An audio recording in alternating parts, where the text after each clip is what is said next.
Greetings, mortals. Welcome back.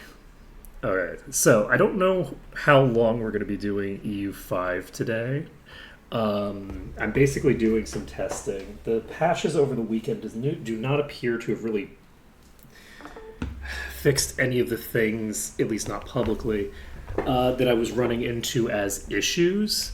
So we'll see. So the colonization thing is probably still a little borked. However, I did start a new run, and I was able to keep the population stable in Temasek, which means that the colonization problem shouldn't make it impossible to make the run work as long as I can eventually get control of this region, right? Now, I now have control of this region. To be clear, I did not conquer this.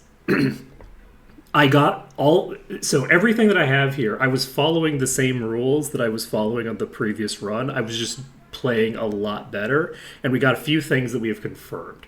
This nation that's right here at the start of the game is technically possible for me to get a diplo-vassalization over off the bat.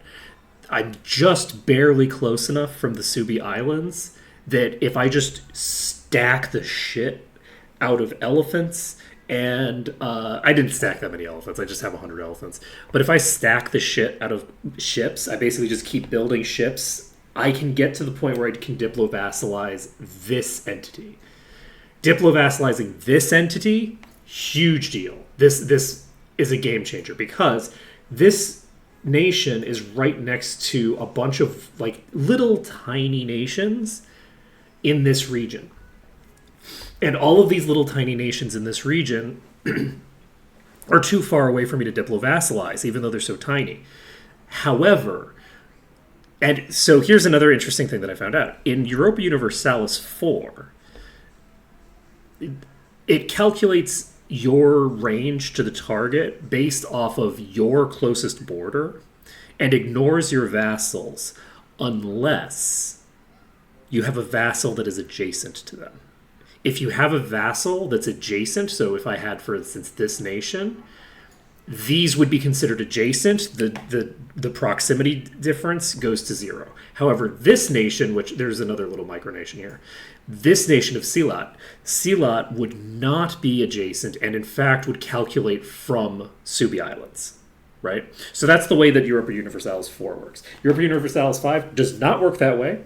It works exactly like you would expect without the weird secondary thing of adjacent vassal removes the distance penalty, which means vassalizing this nation doesn't give me vassalization down here.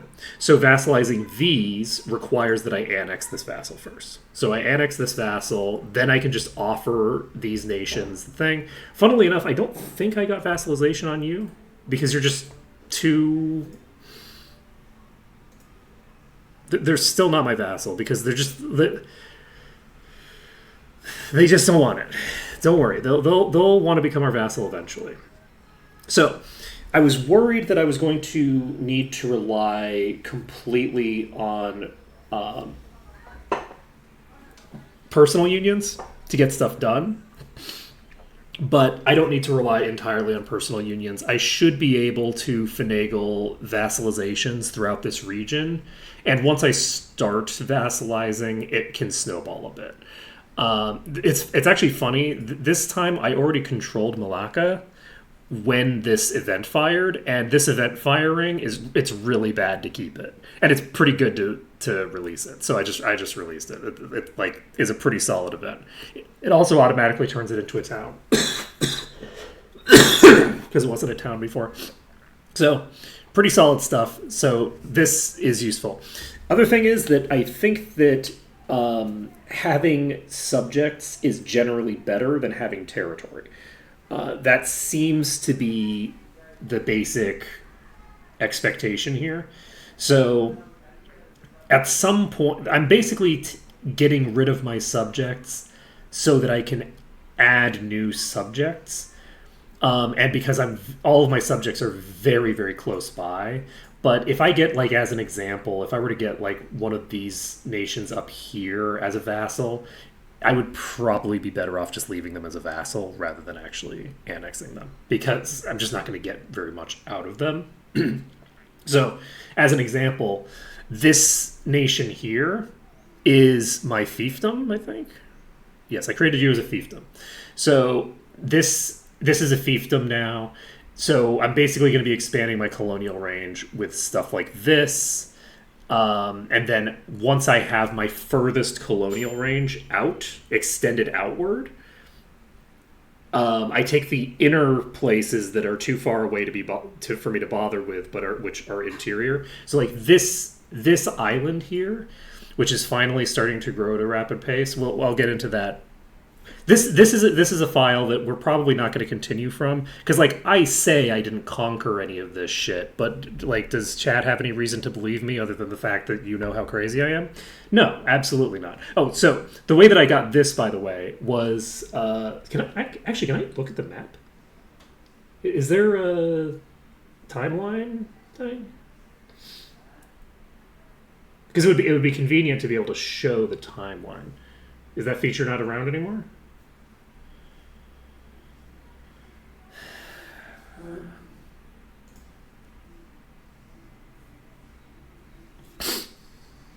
Let me take a look. We don't need this.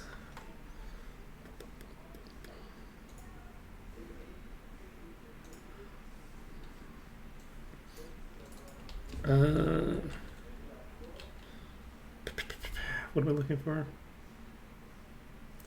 EU5 timeline.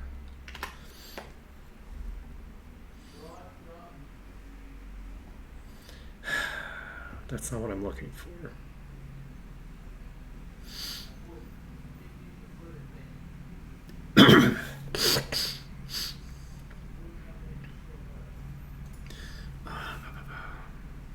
How would I think that function was called the timeline.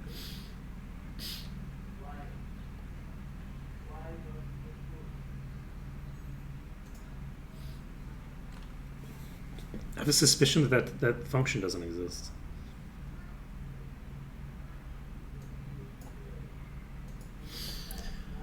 Huh.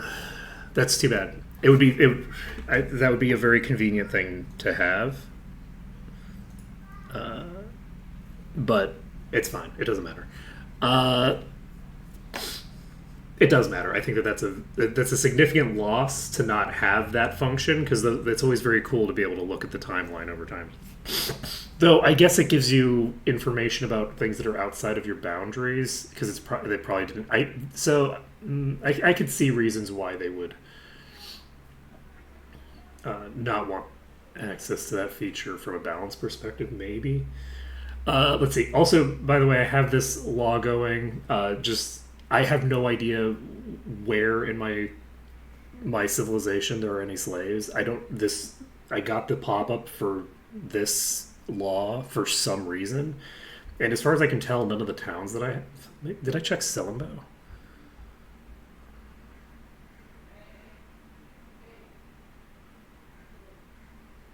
It's not in Selimbo. I don't know where I would have a place that has a slave market, because I already looked at all my towns and I don't have any slave markets. So I have no idea how a slave got into my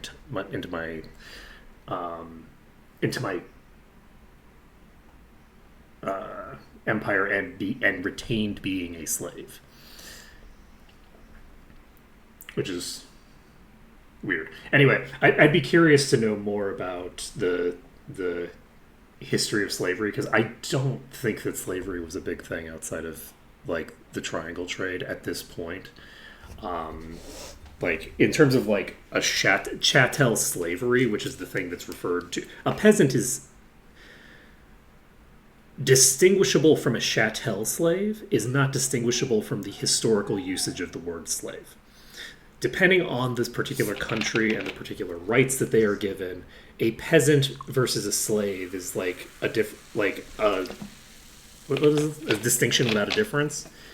But chattel slavery, the thing that you're talking about in this timeline, the thing that made the like colonialization the nightmare organization that it was a very, very specific thing that I think was pretty much only done in conjunction with the triangle trade. Like chattel slavery as a mechanic is very specific. So I don't think there would be any historical cause for chattel slave, that kind of like slave caste, to exist in Southeast Asia in 1401. That doesn't make any sense to me. The idea of making a slave market that like gives me the same like class of person as you get in the like the 1500s and onwards. I don't know that makes sense. Maybe it does. Maybe it does. Maybe I'm just unfamiliar with the context that makes sense. But I feel like there's a normalization. The impression I get is a normalization of slavery as like, oh yeah, it's just like all the slavery that was done before the 1500s. Like, no, chattel slavery is a very specific thing. It's very different than anything that came before it, and it's fucking crazy. Anyway, point being that I got distracted from something. What did I get distracted from? Yes, I was doing this because... Okay, so... Oh, yes. So basically, I never got Pahang as a vassal. What ended up happening is there's a little Hindu nation here that if I go to my release nations thing,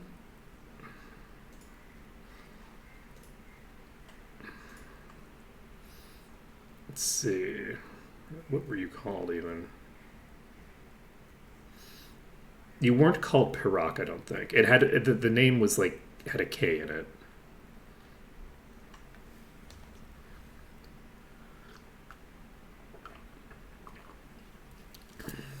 Really? That doesn't seem accurate, considering that I contained Pahang and I contained... Oh, I think it is Manjung. I think Manjung is the name of the... So the nation that was here was called Manjung. It was just named after the province title. Okay. So it's a one province minor, that makes sense. Province in this case meaning this whole province. Anyway, so Manjung was a... Was it not? Because this says Eastern Buddhism. I don't know if they were Hindu or not. For whatever reason, I think it's because I had a royal marriage with them. So I had a royal marriage with them, and what ended up happening was I had a royal marriage with them, and they annexed Pahang, and I threw an alliance at them because I didn't want to fuck with anything. I was just like, I'll throw an alliance at you. And when I threw an alliance at them, I immediately could offer them vassalization. And I was like, oh, okay. So basically I just vassalized this whole area. It's possible if they weren't... If they're not Hindu, it's possible that I would actually be able to get that vassalization going on Pahang itself. So this is very lucky. The fact that I have all this is an extremely lucky turn of events, because a nation that I happened to have a royal marriage with annexed another nation, and I happened to try to keep my relations up with them, and then I wasn't trying to vassalize them because I thought they were too big to vassalize, and they simply weren't. So it's possible that Pahang is vassalizable. It's also possible that the only reason I was able to get them as a vassal is because this province over here was the only thing they had any control in, and none of this was cored. And because none of this was cored, they were still like very weak, and all of a sudden they're on my doorstep. Right? Like they're on my doorstep and extremely weak. That's the thing that might have happened. Whereas Pahang has cores and like large amounts of control over this region by default. So Pahang might be too big, but a country that annexes Pahang might not be. So up in the air whether it is reasonable to expect that I'll be able to do that, to replicate that in the future. But I'm just going over all the stuff that I learned over the weekend, basically. The other thing that I learned over the weekend is when you look at this number, which you can't see because I need to make a new... Okay, well, we'll need to make a new colony in order to show that number. I would like to not go out to the main menu any more than I have to because it was crashing last week at the main menu and wasn't crashing in the game. So, oh, yeah, I guess I should probably unmute the game, huh? I'm like playing while I'm listening to video essays over the weekend, you know? So, but yeah, once I got control of all of this, I was able to go completely... You'll see how many sailors I have. It's fucking wild. We now have so many... So, I'll get into why we have so many sailors and so many boats in a second, okay? Actually, let's not jump the gun. So, right now, I'm trying to explore this region, and it apparently will take 2 years.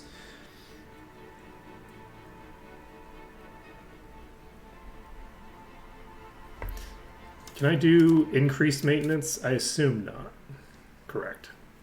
So at the moment, my exploration costs me a decent bit of money. So let's just wait something out. I want to see what we get when we explore Northern Australian Sea. These fucking pirates. Do I have the ability? I think it is you. I do have the piracy casus belli on you.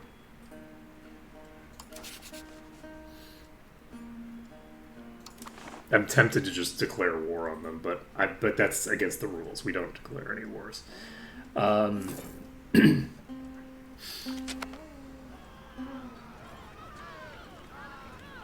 that for me. I was doing the gravel road network thing. Do I care about this right now? I don't have enough money to afford a gravel road network.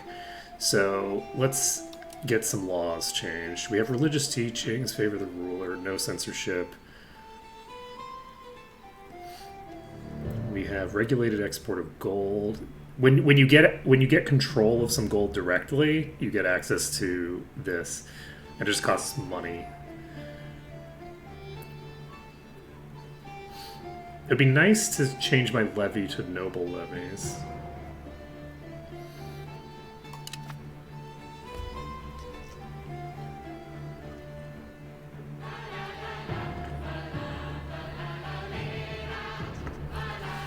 Food production isn't crazy high.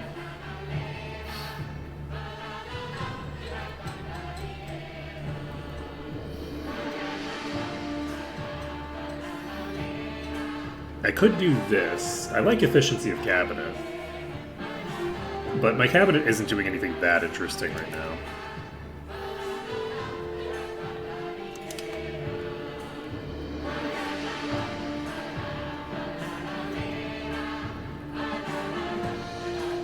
Integration isn't a thing that I really should need to have. But I also don't need...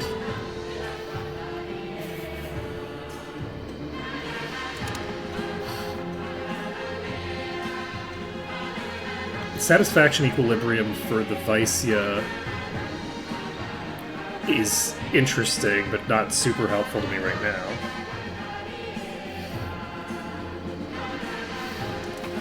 It looks to me like maybe I don't have a ton that I need to do right now. Do I get anything other than the cost reduction?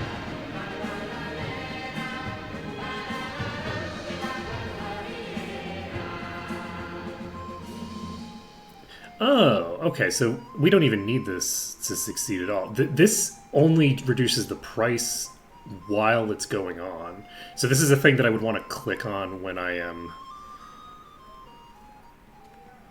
Oh, I could request additional taxes, actually. This gives me 25% increase in maximum taxes. I could make so much money if I did this. Like, the satisfaction equilibrium for the Vicia is so fucking high, and they're making so much money. I could double the money that I'm making from them. Which isn't that much, honestly. It is still very funny, by the way, that like there's one of the number one complaints in the forums is that's just that there's endlessly impoverished estates, and my estates have like tens of thousands. They're fine.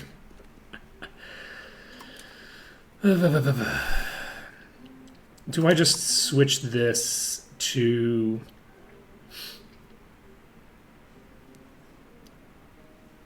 noble levies?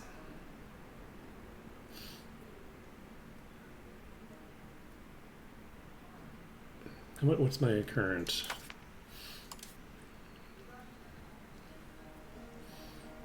I have a slight push right now.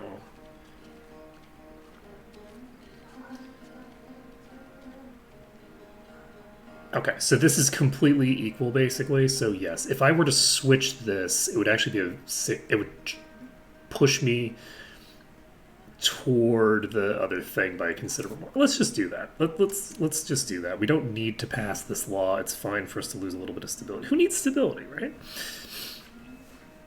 It's tempting to change the mining laws. But we don't need to change. We're pushing so hard toward aristocracy right now that there's really no reason to do stuff that's mostly for the purposes of other things. Oh, the court customs I could change. What is this? This increases the cost of the court. I could get Court of Culture, which does also increase the cost. Legislative efficiency is boring. We could do this, which would give me some innovative.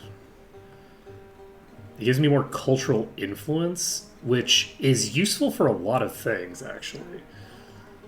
Cultural influence, I think, has an impact on vassalization. Let me take a look.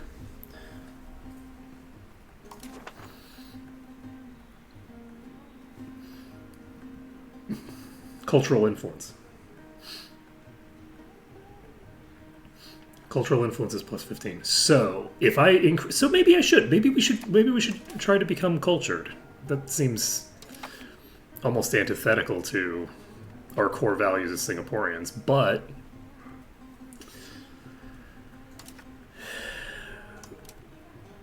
yeah, let's do that. Let's do that. That'll be fun. Okay, we'll do this. It gives us innovation. I like innovation, and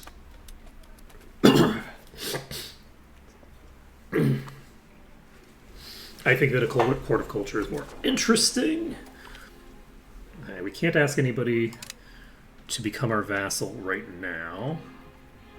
I also have like inherited some like. This is a tributary. I didn't set them up as a tributary. They're just a tributary because they feel like it.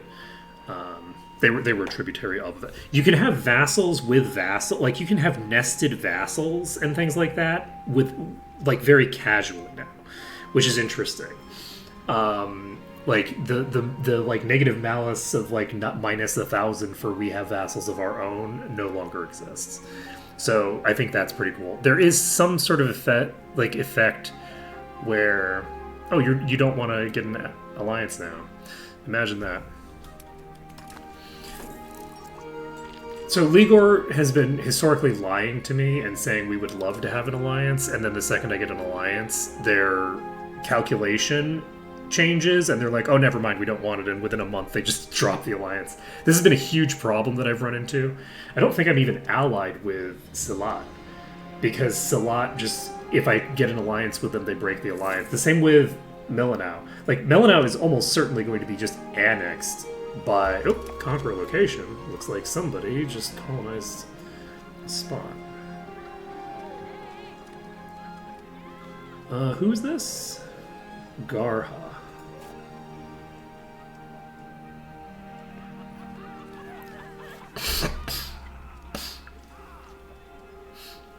I'm not gonna lie, I don't think we actually do need better relations with them.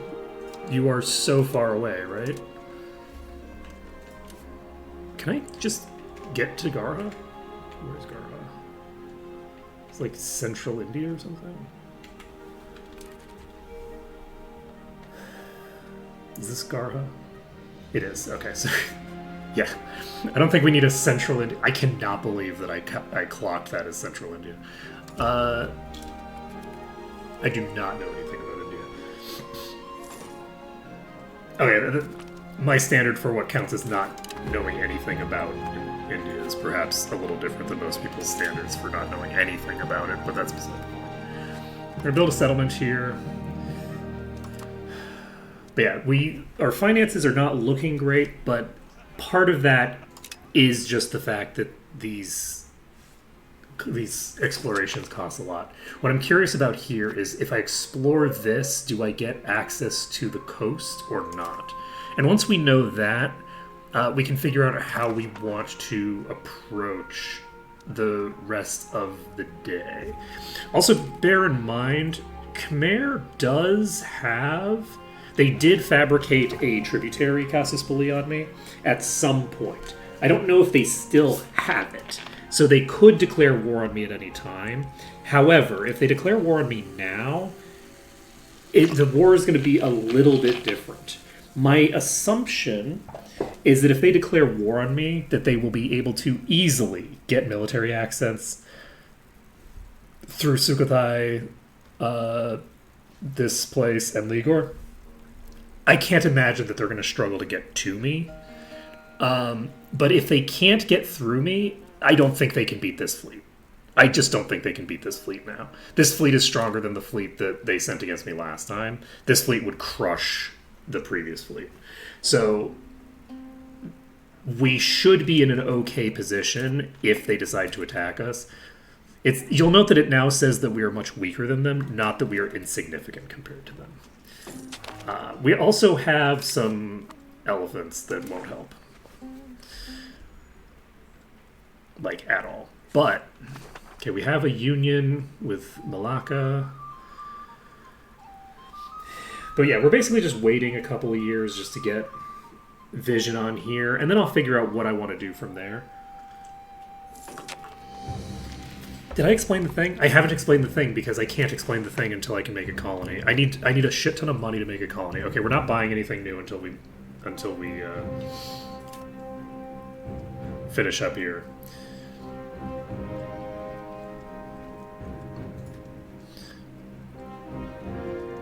I feel like I want to make a colony here. Do I want to make a colony here? Is it more fun to try to go through Southeast Asia and just ignore the north? Like, do I want to get involved up here?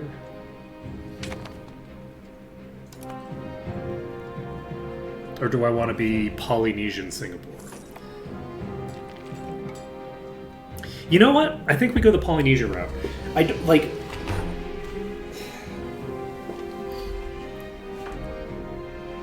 Southeast Asia as a region is so ignored that, like, no one knows where the hell Southeast Asia is. I've heard people refer to India as Southeast Asia.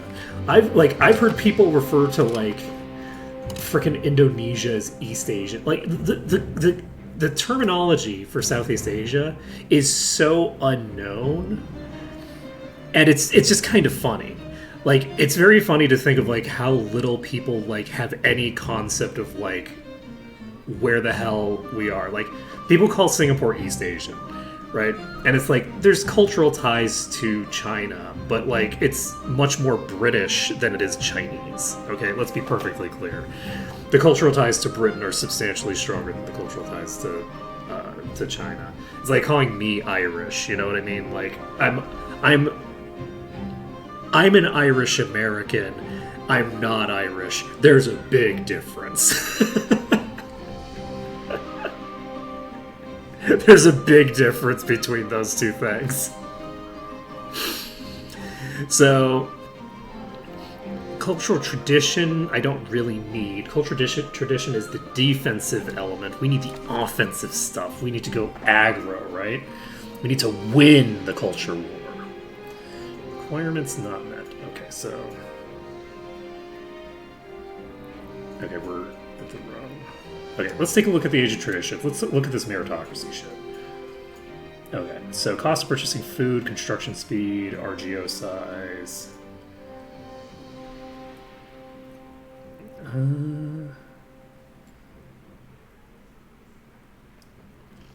This is actually pretty nice. It's pretty cheap. I think I take this. I think maybe I take the artist first, and then I take this. We can get a bunch of cultural tradition. I'll worry about that later. I don't know what the culture tradition is used for, really. It's used for defending against the thing that I'm trying to do. So, culture capacity, tolerance of heretics. We don't have any heretics to deal with. Buddhism is considered a heathen religion. It's not considered a heresy in this. Trade efficiency is nice. Do I want to just go straight to that? Because, yeah, we are running low on things to do in terms of tech that I actually care about. So I think we maybe do. Let's go with trade efficiency. And we are stockpiling cash. You are almost done. But yeah, I do think that given some of the issues, I might actually, in future runs, I may actually turn off colonization outside of Europe, given some of the weird colonial bugs. But I'm not actually sure. It's hard to say.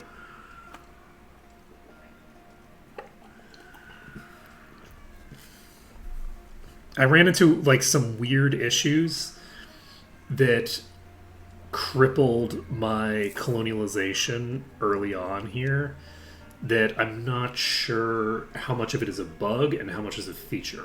So we're gonna basically explore to the point where we can get a colony going over here so that we can see what's up. I wish I could see what was actually going into the costs of things, because I do feel like... Well, actually, no. There is one thing that is a very sizable bug that does matter. Okay.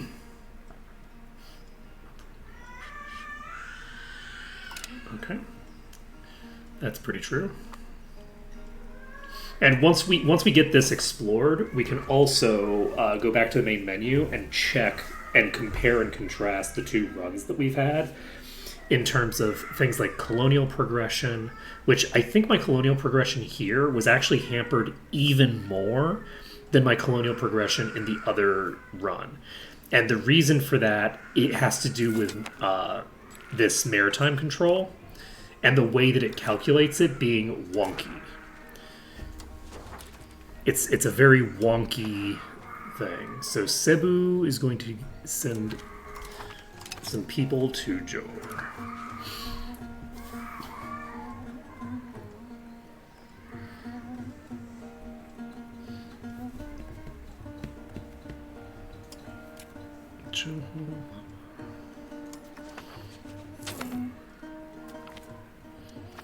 Okay, so Ceram is now fully colonized.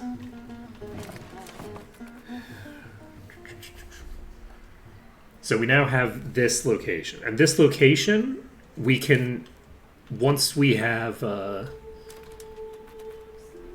once we finished setting out at least one province that's colonized further than this place, we can turn them into a thing. We can just turn them into a... Okay, do we actually want to send out... No, because we only have 1 month left. So we actually have 2 charters that are almost done. I guess we could just do another charter up here. it costs 250 to do it, but I would like to go both directions, I think. I just like the idea of being, like, having my politics be fundamentally disconnected from the politics of, like, China and stuff like that. I want to import people from all over the region.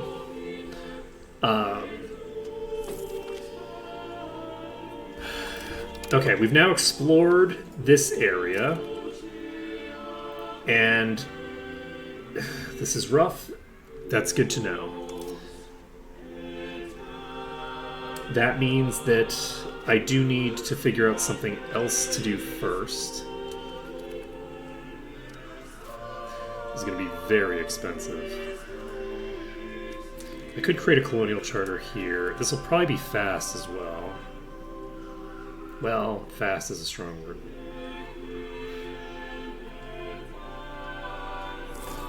Okay, let's look at... It's so expensive to make a colony, and I don't know why the colonial charters are this expensive now.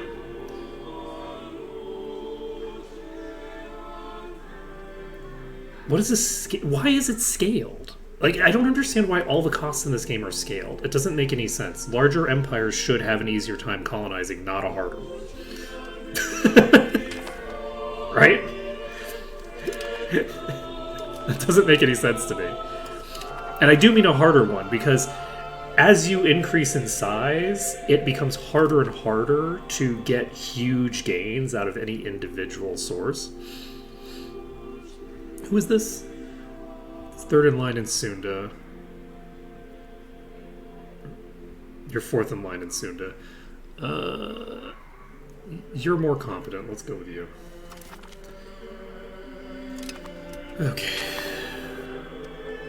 We now have the flamethrower capacity for some exciting stuff.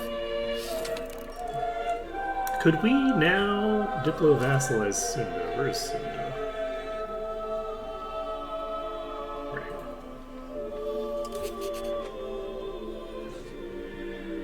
No, because they're too big or whatever. Alright, so we're almost to the point where we can do what I want to do. If we do exploration, this costs only 100 actually. Maybe I do explore this.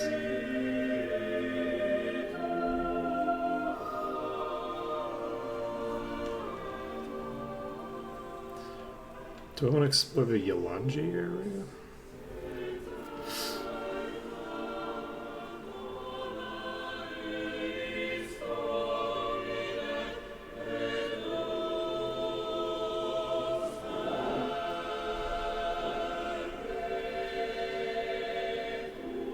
Sure, why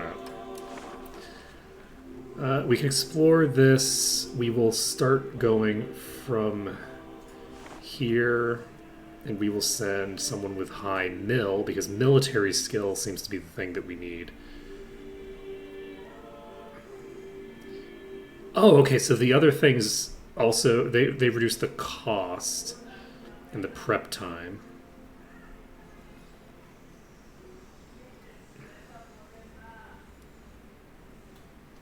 I think that this is the choice.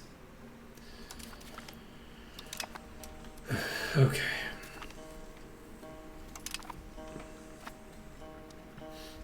It's all good. We don't need rivals. But yeah, we're going to basically explore this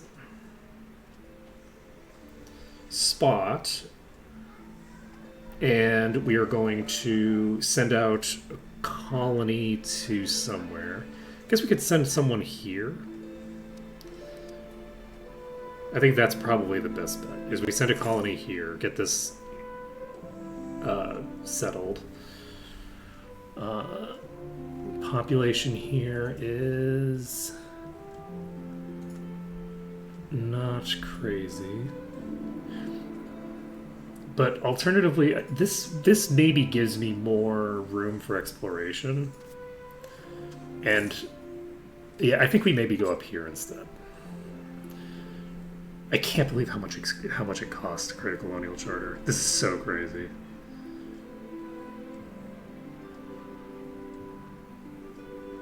Considering my income as low as it is. Oh, I'm subsidizing. Oh, I'm spending so much on building subsidies. This is very funny. Okay. That explains a lot. You'll see why I'm subsidizing all those buildings, by the way, in a second. Ooh, I can share maps.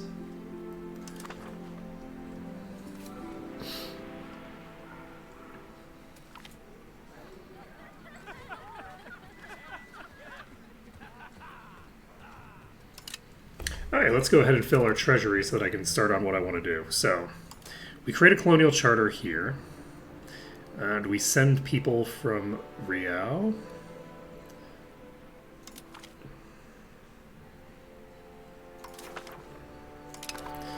Alright, so we now have 27 population income. So, maritime presence in Indochina, China, times 0.6. This is a curse. Okay, this is a cursed modifier. So, what the hell do I need people in Indochina for, right? Like, give me a second. This is not Indochina. Indochina. Where is it?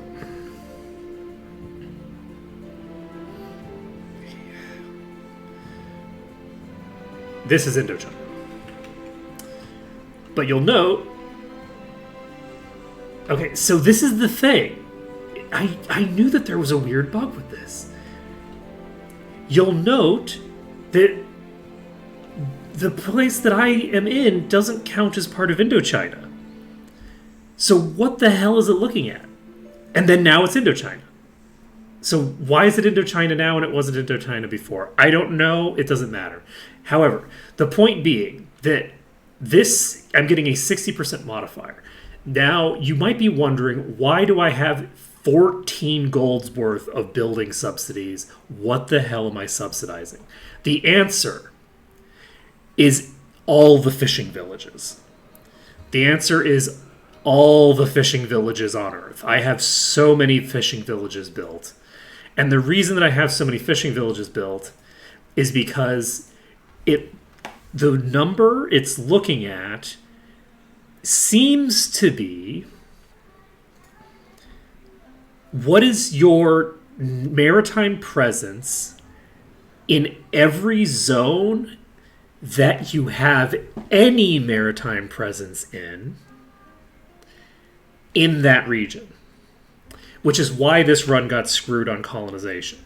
Because at some point, I put a boat somewhere during some war that gave me some maritime presence somewhere else, but like basically none. And so my maritime presence modifier was at 1% for 50 years. Not 50, it was like 30 years. And I eventually got things started to like move back the other direction.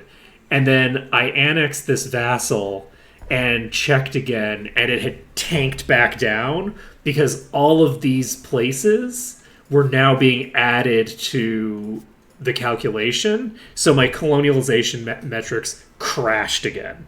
It's very funny. So the basic gist is that for future runs, I'm going to have to figure out how to maximize my naval presence in like specifically like these two provinces or something. Like I'm just going to have to build max fishing villages in these two and ignore everything else for a while when I'm going for colonization. It's kind of funny. So, hey, live forever, never. So, yeah. Let's see. So, other than that, do I have anything else that I need to do on this? How many fucking days do you take to prepare your shit? It's because there's not nearly enough naval supplies in this market, isn't it? I think that's what it is. I think we're not progressing or not progressing at an appropriate pace because we aren't building enough naval supplies.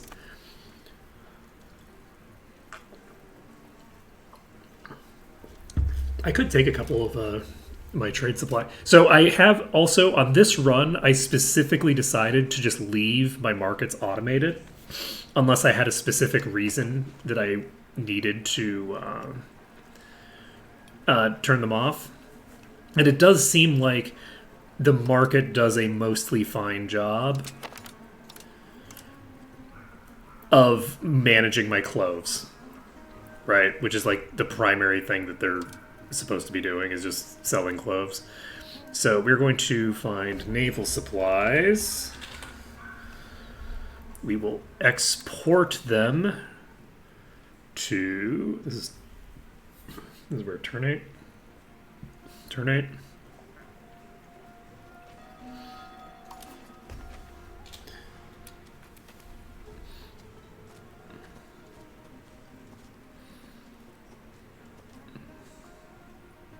Did I get the trade?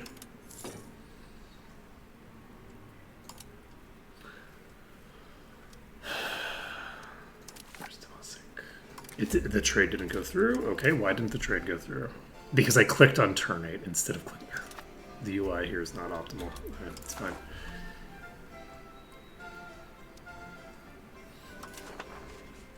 Can I vassalize anything? No.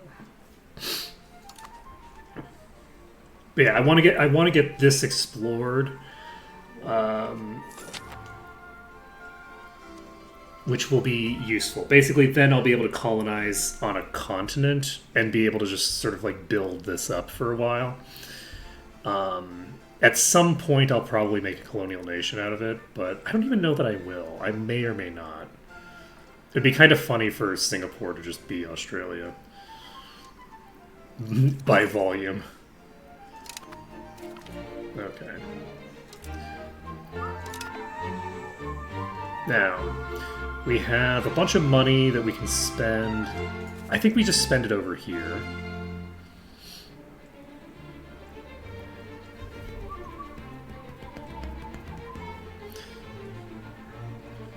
If we can get this built, I think we'll be in good shape.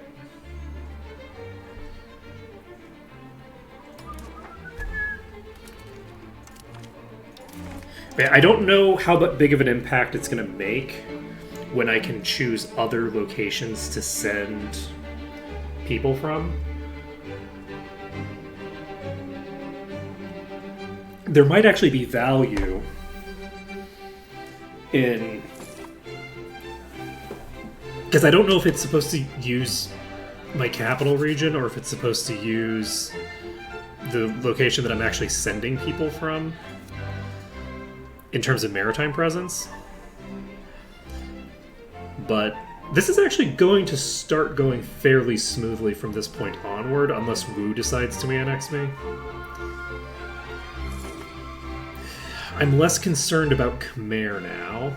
I should still be concerned about them, but I don't need to be as concerned.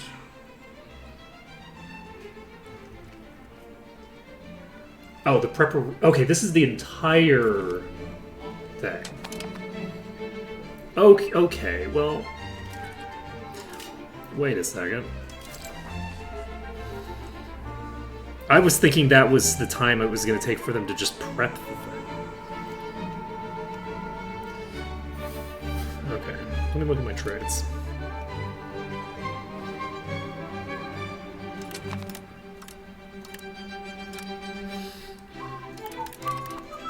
I'm just going to fully automate the market, don't worry about it. I'm very glad that we took full control of the market, because now I'm very comfortable tinkering with it. And how many do we have set out? We have 2 set out right now, right? So we only have 7 being spent on colonies. But our building subsidies are crazy high. It would be great to be able to build a couple more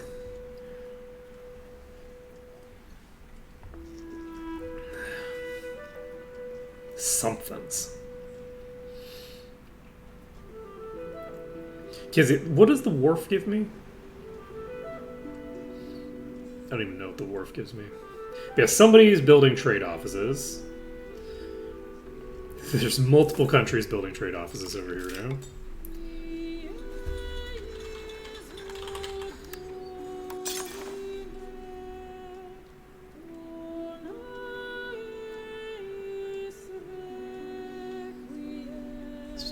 Population is currently starving. You know, they seem to be starving a lot over there. Seems to be a whole problem that they run into a lot. Every run, Champa's just starving. Okay, who would I offer an alliance to or do something with?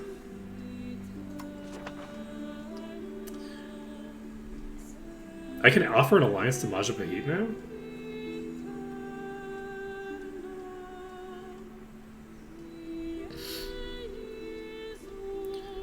Where's Aru? Aru's right there. I don't think I can get Aru.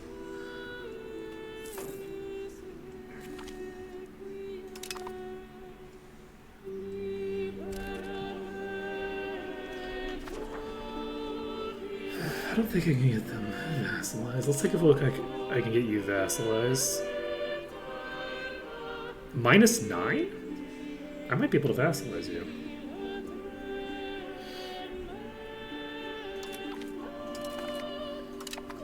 No.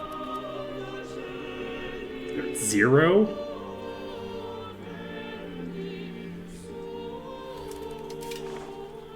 I can fix that. That's fixable. We can make that happen.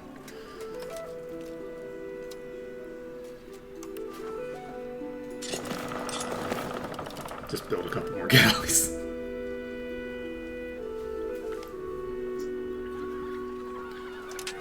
Fuck off with your Kshatriya nonsense. Okay. They're currently at 0.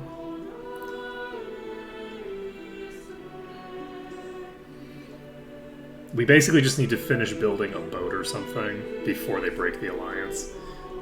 Everybody loves breaking alliances in this. They just love it. It's not good. It's not good.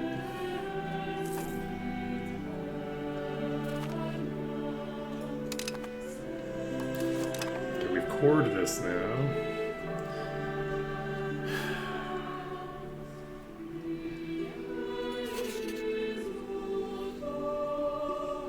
It would be so crazy to be able to get these vassalized all the way from over there. I would not expect it, but...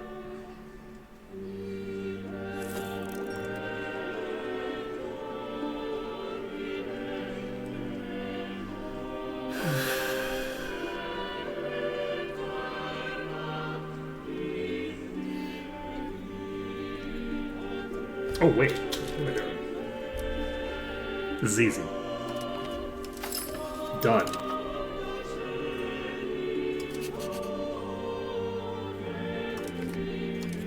There we go.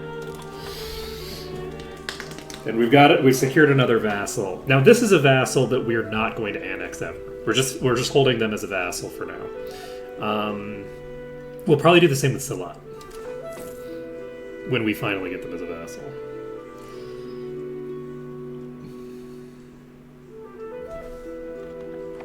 Eventually, we'll get there. Invite settlers is showing up on my list, which means I need to do an invite settlers. Can I not do an invite settlers?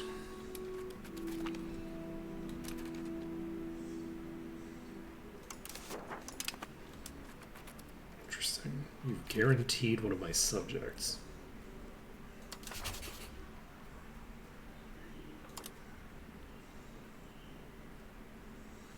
-60. But I think I get 50 from positive opinion. We could try this. Okay, we do have the invite settlers option showing up. So who was it? Ooh, are you building a... You're founding a town. Nice. You're like a tributary, is it?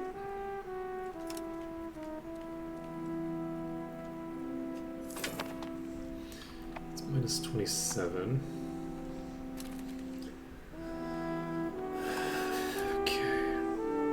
switch back to... Do I do stability? I like stability. Maybe we do stability. Let's do stability. Okay.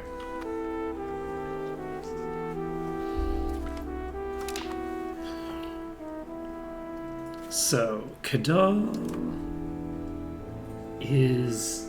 We want to basically get Kada as a vassal. We want to get Ligor as a vassal. Our Diplo capacity is fairly low right now. That'll expand over time, I guess. But yeah, we're progressing this. Everything's going good. And it does look like we finally caught up in terms of thingamabobbers. So we should probably start building some stuff that's actually going to make me money. Since I've invested so much money into... Like, I'm currently investing so much into non-profit generating endeavors. Let's build a Spinners Guild in our capital. We don't need to do any other big investments for a while. I say for a while. 4 years? Jeez. Crazy.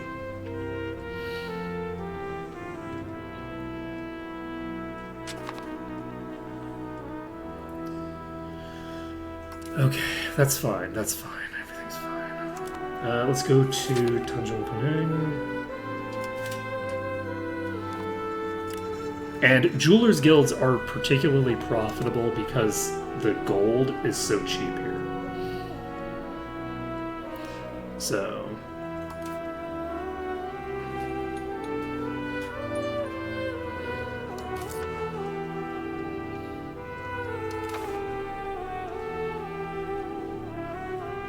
Do we want to hire a cabinet minister? It's so expensive.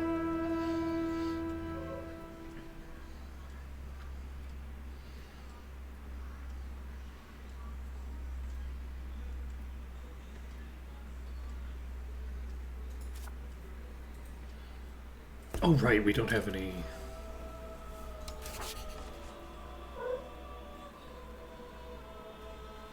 Oh, I already have you as a subject? You need to start improving your opinion of us. Holy shit. Let's see.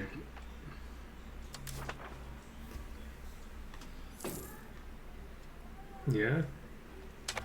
You have some attrition sitting here at port. Is that what's happening right now? Andaman is starving. Oh shit! Already? That was so fucking fast. Holy shit. I'm not used to being able to progress these at a decent pace. God damn.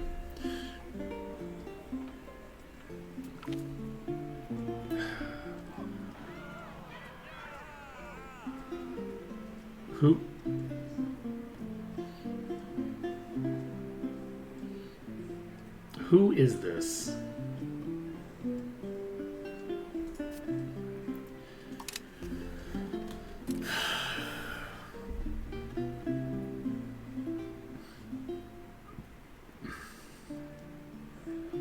So here's a serious question. Do pirate republics count?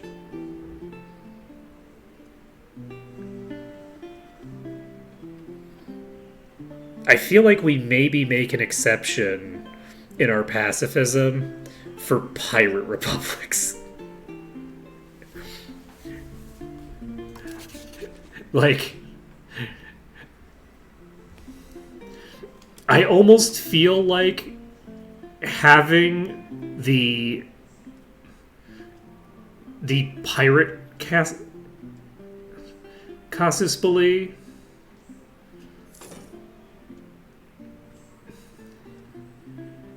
I can't declare war on them because they're outside of my casus belli? Or because that's crazy. They're outside of my diplomatic range. Why are they outside my diplomatic range, but inside of the piracy range? You have to be kidding me. That's completely broken. That's insane. They can raid my coasts and I can't do anything about it because I can't even interact with them.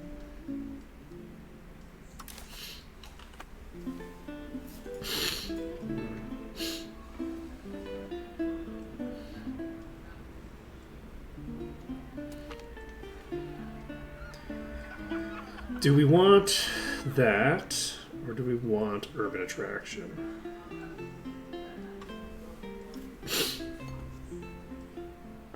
We are moving toward individualism right now. I like urbanization. But we have way more rural areas.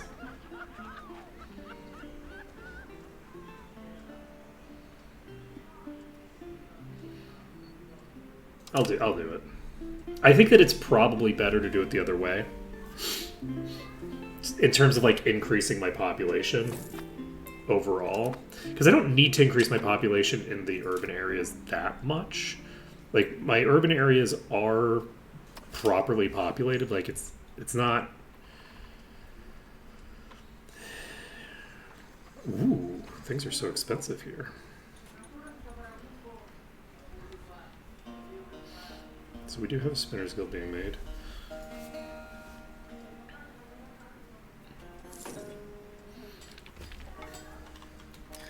Can I vassalize you? Like, ever?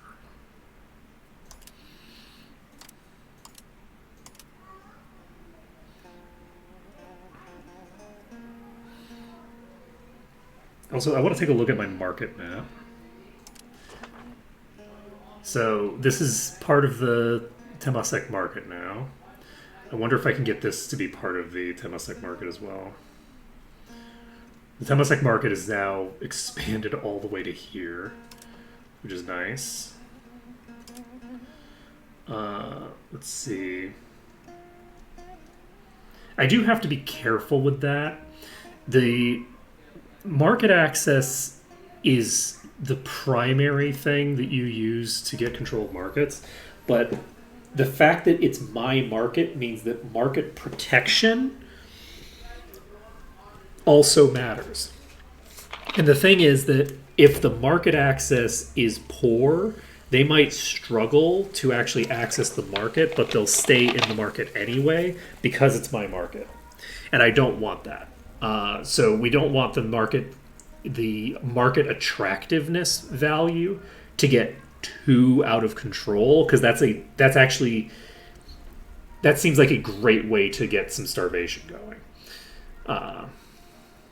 Funnily enough, this area over here, we do not have, like, our people here are going into the Berun market, but the Temasek market is the dominant market here, and I think that that's very funny. I am curious why.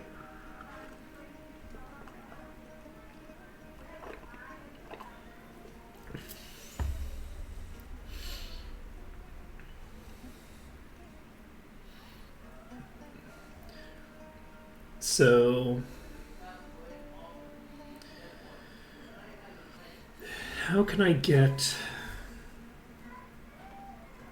my market access higher?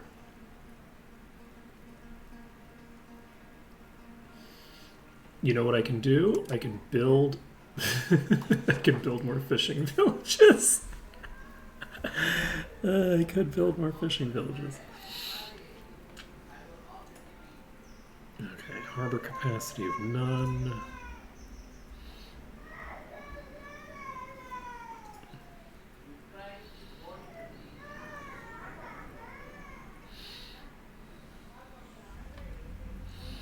I could build more fishing villages over here. It doesn't affect my ability to do colonization stuff. I feel like maybe we hold off on that for now. It would be nice to get our market access up. Like, if I could get one of these upgraded to a town, I think that would help. Potentially.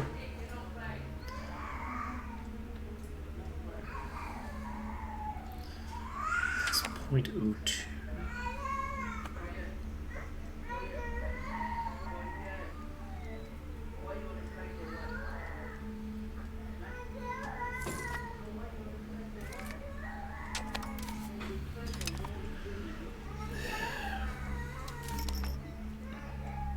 Oh.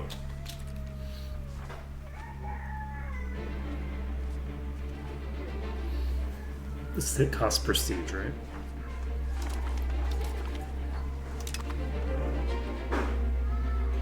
So we add this as an accepted culture. Done. Nice. Excellent. Also, Ceramese is a problem. Where's Ceramese? Down there. Okay.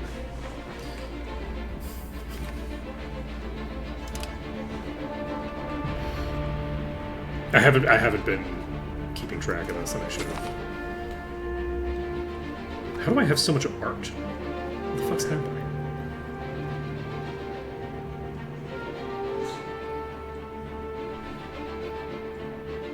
Wait, I had a... Okay, so there are currently 0. Okay.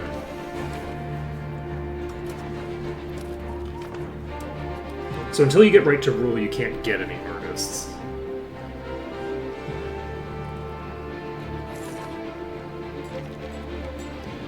Right, was there somebody that...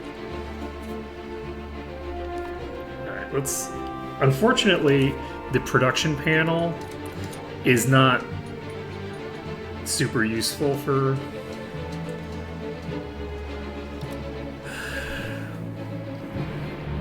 like figuring things out like this.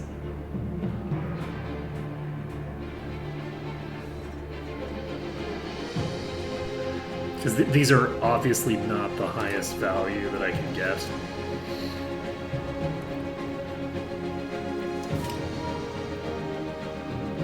Clay pit, mason. I feel like naval supplies are a thing that I'm going to need a lot of. So I'm going to pump up the naval supplies guild. And in Tunjum Pinning, I think I do max this out.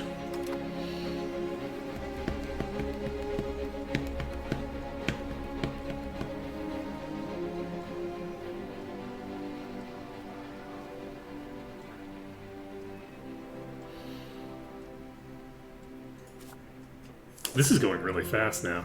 Yeah, once you get like all the fishing villages built, once you've just got the mass subsidized fishing village monstrosity going, I think you're fine.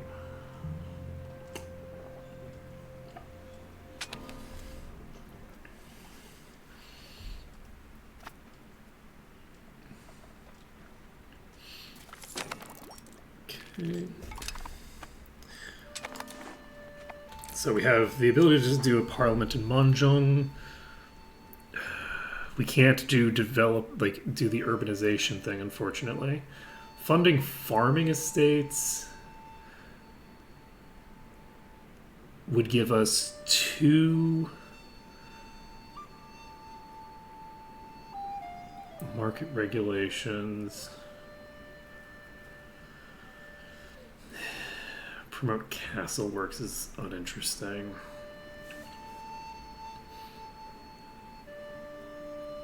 Develop the interior. Ooh, gives us development in Sango. But I don't care about that.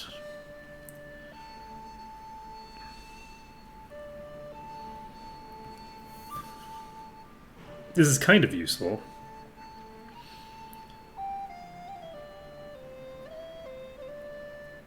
Honestly, I think we just do this. We're really struggling to get any of our deals through. All the agenda things that I can click on are very low impact now, and I don't have as many I can click on. So, like, it's usually just these two. So, I have unmarried children who cannot get married. I have children who can get better educations, which will not happen. They'll get educated along with it. Let's take a look at my literacy rates on this run. Let's take a look at our literacy. Our literacy rates are 30% in Tanjong. Wow, 32% in Temasek. 32% literacy. That might be one of the highest in the fucking world. China can't compete with that. Korea can't compete with that. I might have 30. Okay, we have 34% literacy in Hata. So we have like a province. Okay, is this Kyoto? Ooh, Kurita and Kyoto. So Kurita and Kyoto have staggeringly high literacy rates. Probably because they're just so chock full of nobles, right? Is Kyoto just like... There are 2,000 nobles! There are 50,000 peasants and 20,000 labor. It is still... This is just a very high population province.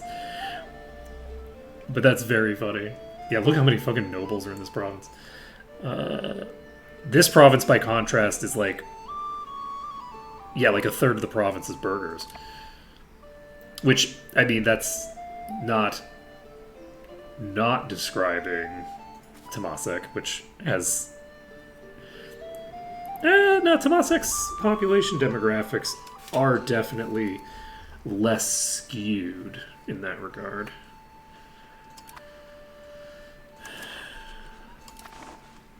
They are still skewed, but I don't think they're quite as skewed. Okay, we need to save up 250 to be able to send out our next colonial charter. Unfortunately. So, our next colonial charter is going to go out. I think that I should focus on higher value provinces from here on out. Like, this is, I think, a fairly high value province that gives me... it's only one high population location, though.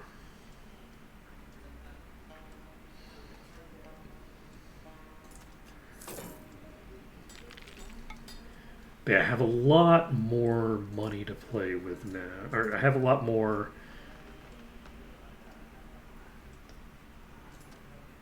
speedy colonization that I can do. I am curious if I even need this, or if I should just turn that into a fiefdom. It's cool that you can't even see who's here.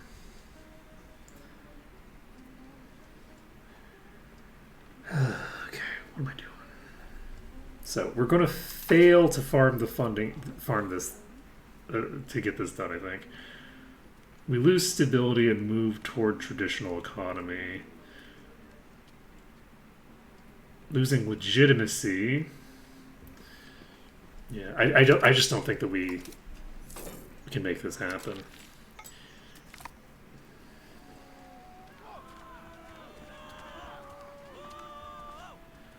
We lose stability. We lose 5% support in pro.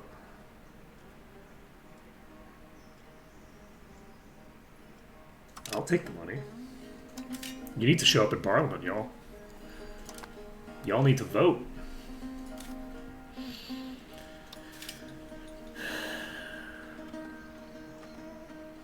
Do I build a hospital?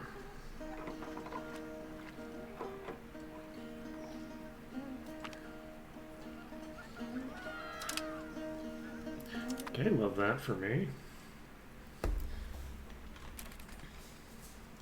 Do I have somebody boosting my relationship with you? Yes, I do. How about you? Do I still...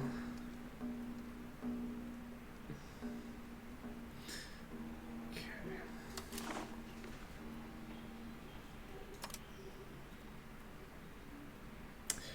Minus 31. Oh, that's interesting. Who's this?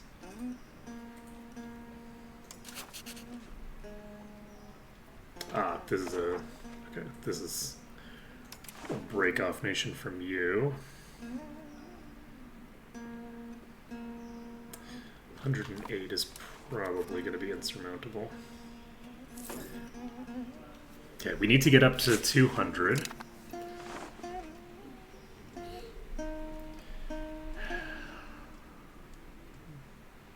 Once we get up to 200,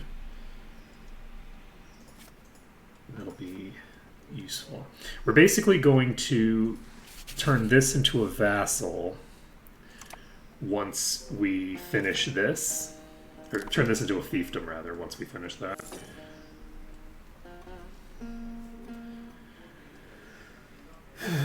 And then we'll see what happens from there.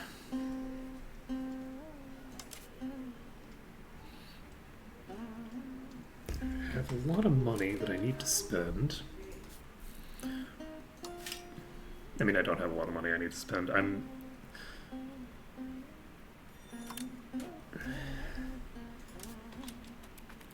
I just need...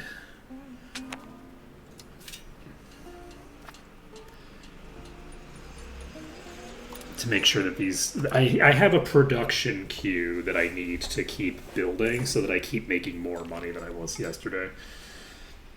We need line to go up, not down. If line go down, we are in trouble. If line ever starts going down, our entire thing is not going to work out great for us. We have 2 more years left on this. I think that maybe I'm done colonizing until I can get to Australia. And then once I can get to Australia, I think we're golden. Do I do development? Actually. Broke our alliance. How did we break our alliance with Cebu? Doesn't sound accurate.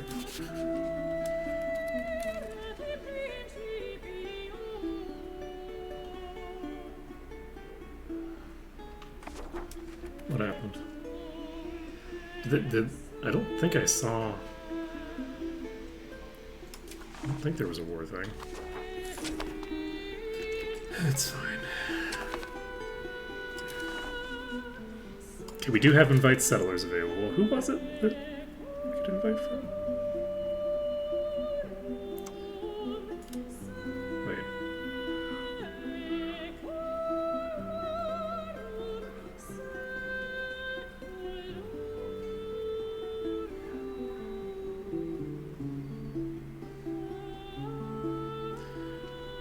There was a 1 there, and it seems to have been a lie.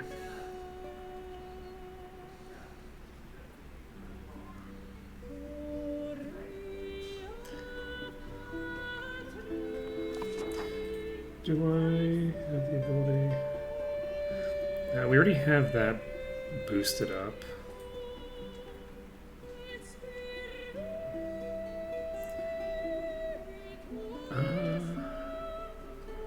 Do we keep improving their opinion? Delhi?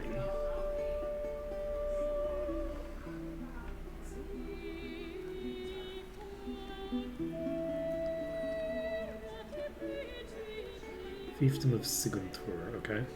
Gotcha. Hello, Panay.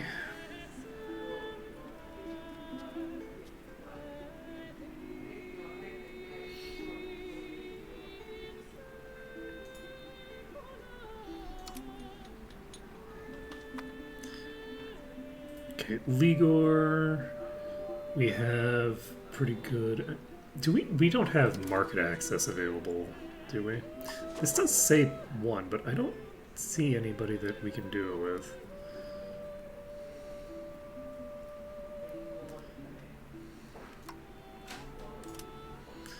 I don't know. I do not know. Could probably improve my opinion with Sukhothai.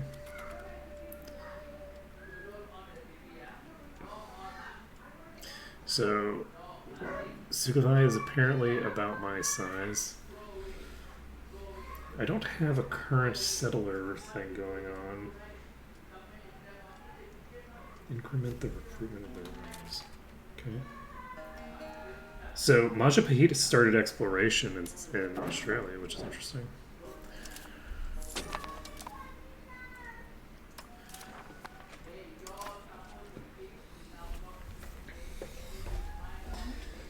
I'm very curious to see in 3 years what the state of this game is. Because there's a lot of stuff that, like, is going to need some work. In terms of, like, I do think that, like, this region, there's, like, too much colonization going on to be, like, historically accurate. And it would be interesting to see whether they address that by making it mechanically different, or if they just change it so that the like AI behaves differently. Because one of the things is that, like, I do feel like creating colonial charters, like, I'm spending so much money on this. This is not a good usage of my money.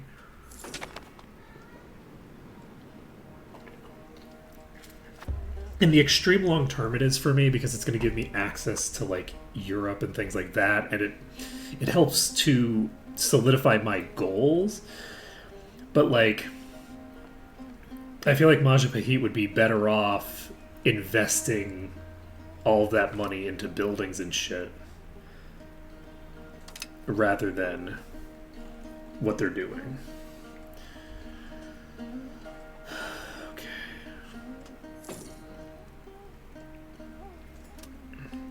So how are we doing on... We're getting very high up there for most of these places. Not all of them.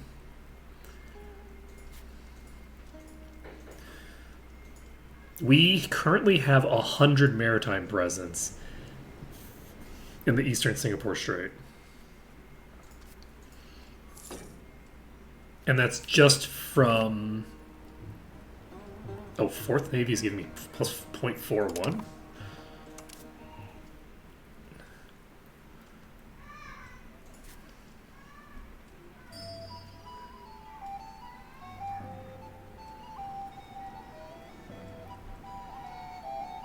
So how do you propagate?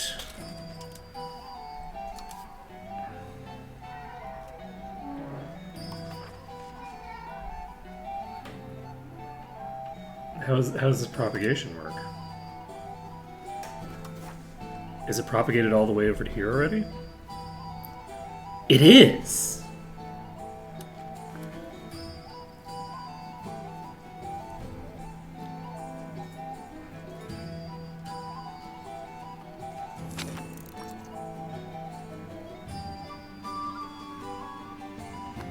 Should I have just built a bigger fleet? I couldn't have just built a bigger fleet. That wouldn't have been possible. But this fleet is generating the bulk of my naval power, actually. So my maritime presence is not coming from buildings, it's coming from my actual fleet. So we just need to build up this fleet some more. And that'll get our maritime presence up. We can also add...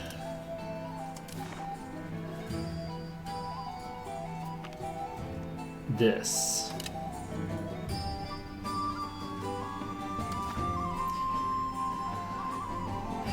If I do that, does that reduce the amount?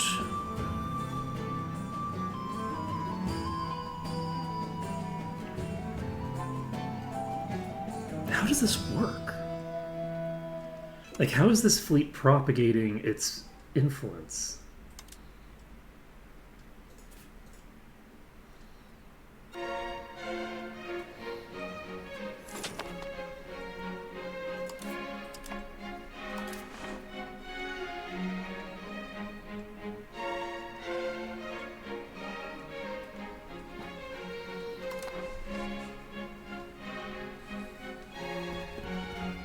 What? How did I get to negative stability? Goddamn.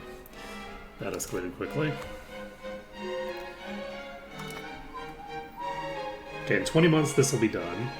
We have 2 charters working right now. I think we will start a 3rd charter. We can apparently invite settlers.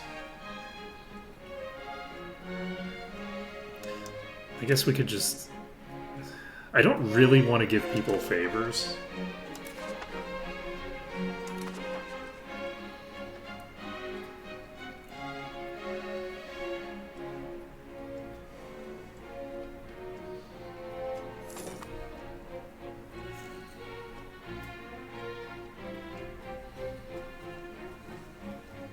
Like, favors are not a thing that I'm really interested in developing other nations' ability to do stuff like call me into offensive wars and shit.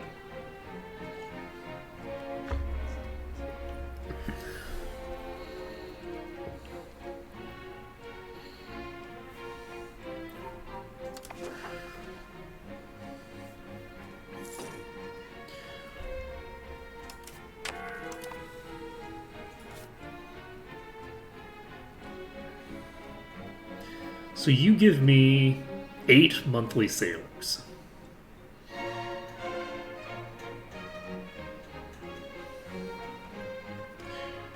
I think I maybe just send a fleet to here and see what happens.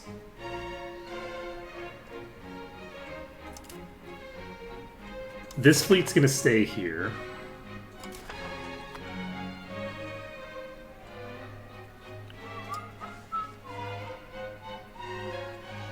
I could make an alliance with either of these nations.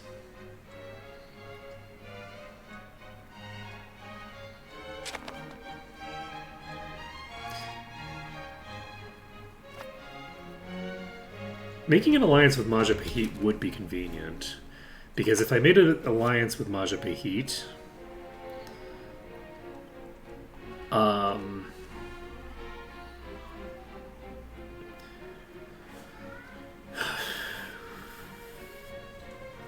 Majapahit is actually stronger than Khmer right now, so it would heavily discourage Khmer from attacking me if I had an alliance with Majapahit. You know what else would discourage them from attacking me? Maybe. Just keep improving their opinion of me. So Melanau is maxed out.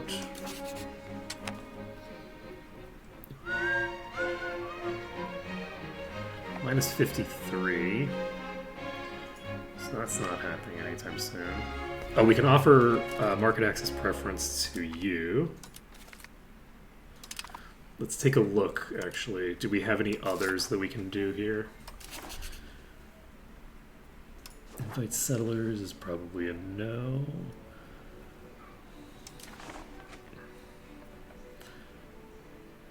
We have 2 people we can offer preference to. Let's go.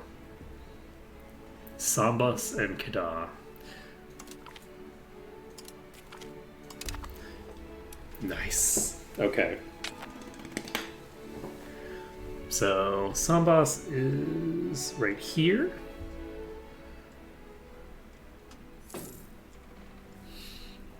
Yeah, I would love to get as many people in the Temasek market as possible. I wonder if people are going to be doing like one tag runs, but instead of like everything being in your country, it's everything being in your one market. I think that would be pretty funny. I can't imagine that it would go well. Everybody's market access is going to be like 0%.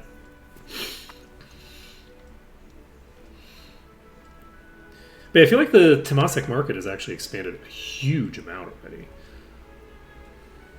Like this is going to be interesting to see. Like as we expand over to here, I feel like these provinces are probably going to go a certain way. We're going to just pop both of these over here.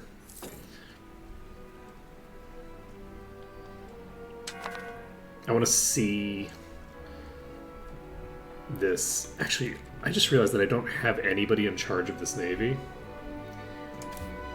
The 4th Navy should probably have an admiral in charge who's increasing my maritime presence by 50%.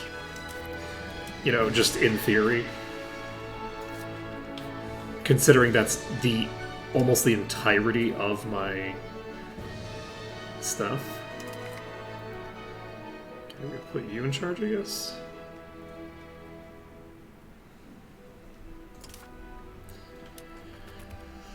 Okay. Plus 0.05. Okay, the Navy's adding plus 0.03, so 2 ships is already adding so much. Plus 0.59. Yeah, you know, maybe I should have done that earlier, huh? Alright, we're going to build some more ships.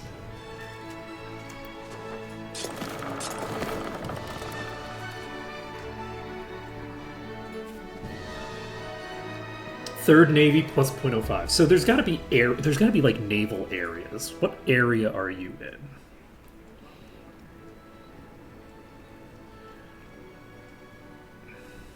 Can I see what? I think that's got to be it. Is that your fleet will increase your naval presence in all of the places that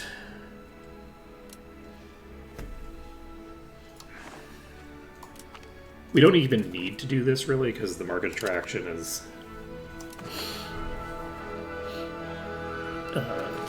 already sufficient, but it's fine.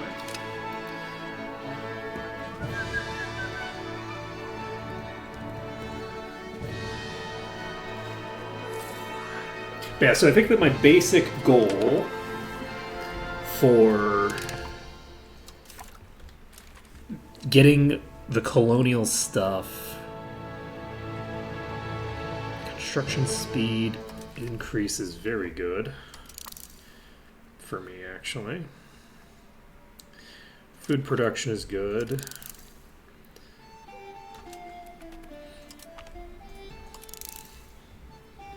Culture capacity might be nice, actually.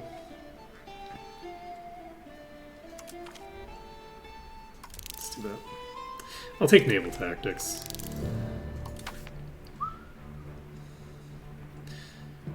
Okay. Revoking privileges is a very expensive prospect. Wait, weren't there privileges that I wanted to give to you?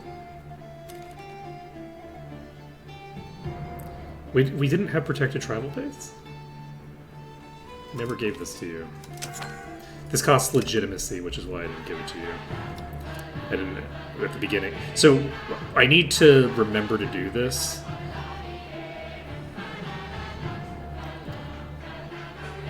That's like a huge boost for me, because that gives me, like, I have a ton of, like, I would imagine that part of determining whether someone's going to migrate is how tolerated their culture and religion is as well in like the destination.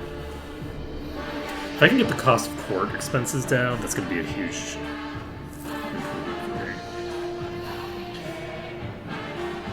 me. 7 months left.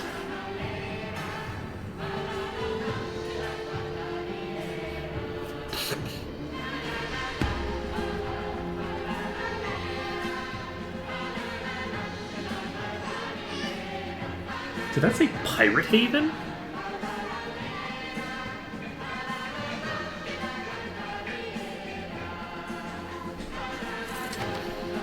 Are the United States building pirate havens? That sounds pretty illegal. Look, it states, have you considered just follow law? Let's see. I'll just go with whatever's the most expensive for right now here, because I think we have the most important stuff already. Taylor's Guild is useful.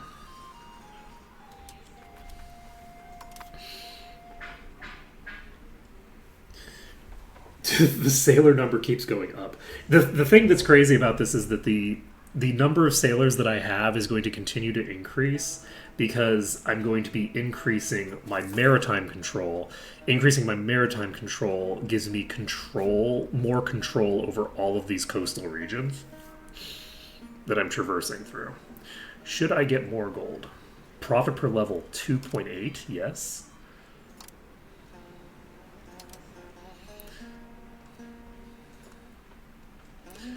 Do I have gold somewhere else that I could be working on? Okay, profit here is way less.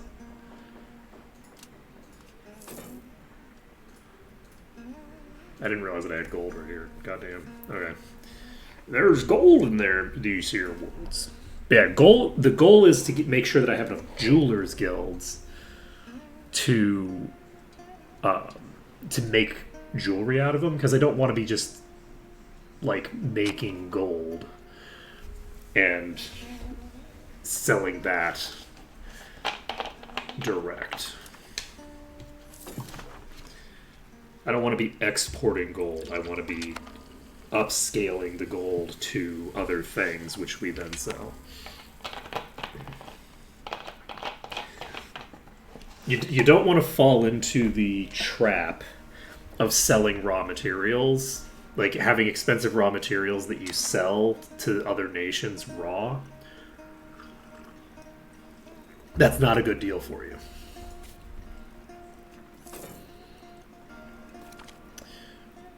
Interesting. So what are you doing?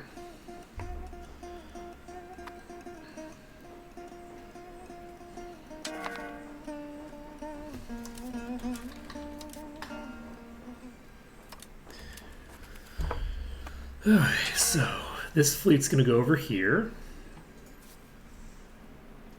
And then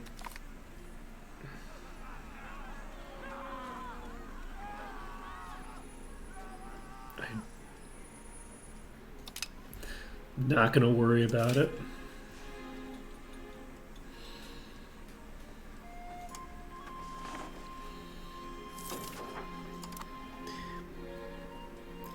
I do say don't make the mistake of just like harvesting raw materials and then selling them directly. Meanwhile, my entire economy is just selling cloves. Like, exporting cloves is like all of my economy.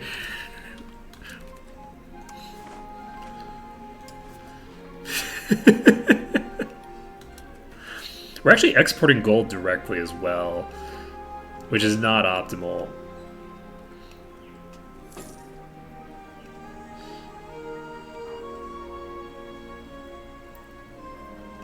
Like, it's fine. I'm sure that they're doing whatever they're doing, but I don't want to be doing gold directly. What I want to be doing is getting rid of...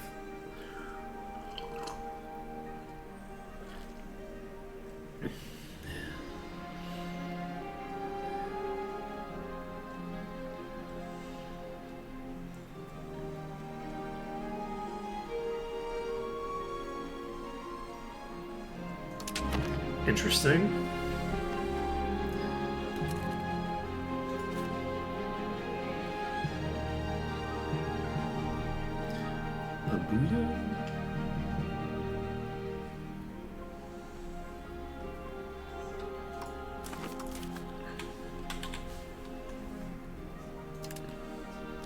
Wait, what?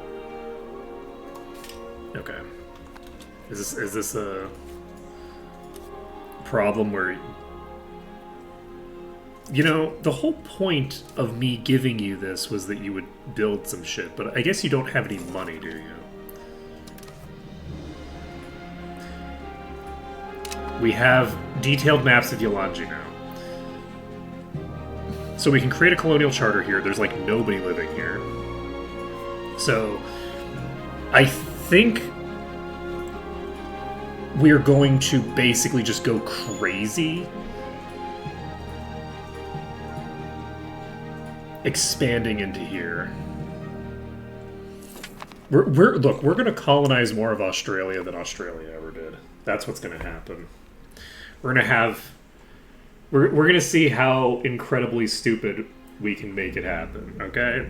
We're going to get very silly with it.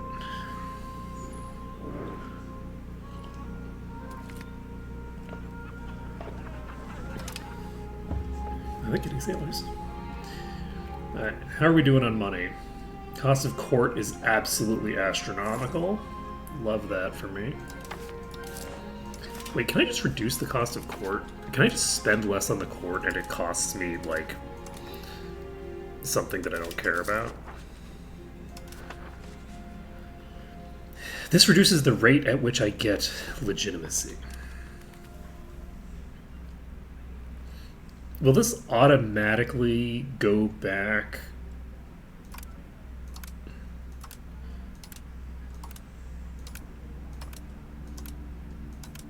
Oh wow, that's a lot of room for increased income.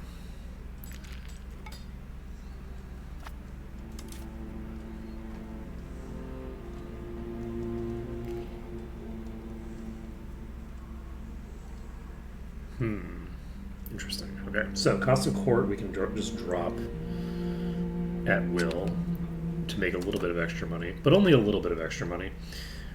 We're basically going to start going ham on creating colonial charters down here. And I should probably...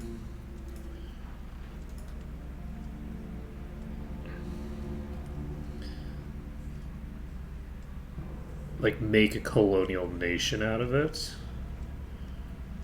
Right? I think that makes sense.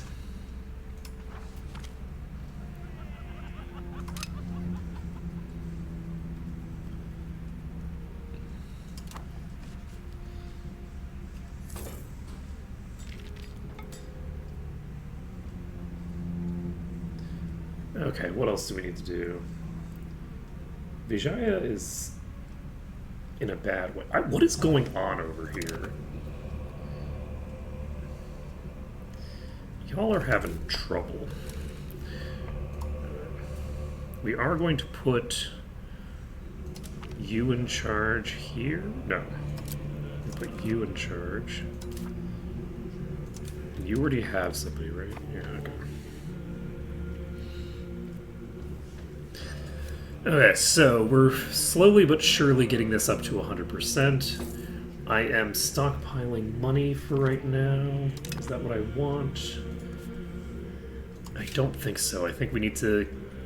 if we're going to keep expanding these urban regions, I think we need to...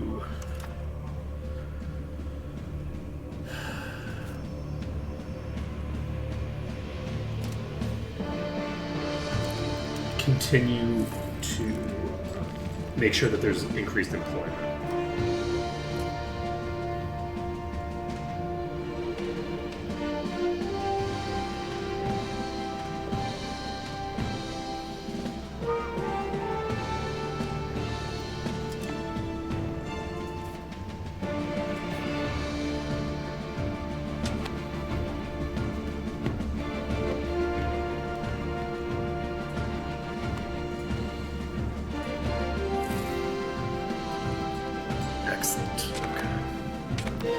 So we're going to slowly but surely increase our control over here. With our naval control increasing, that should, in theory, increase the market access that we have here, I think.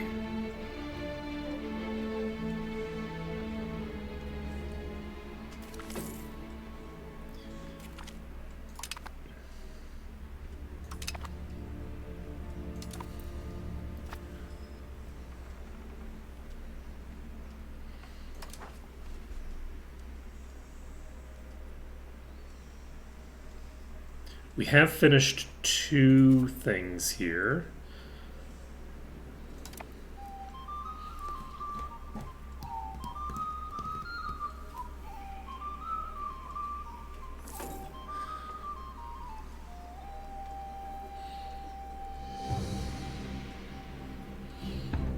How's things going up here?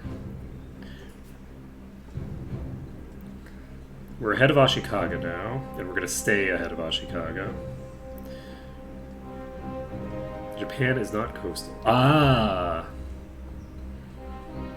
gotcha.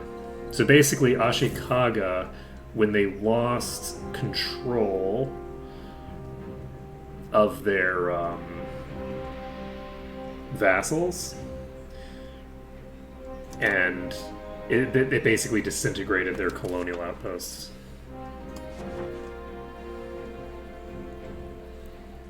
I wish I knew what caused this to sometimes be. Who's close? Palawan has a -11.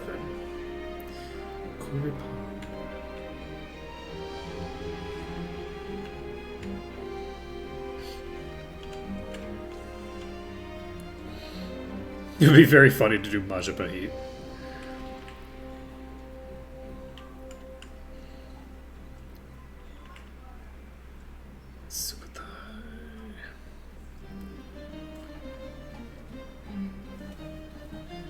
It would be very nice to get Sukhothai in my market as well.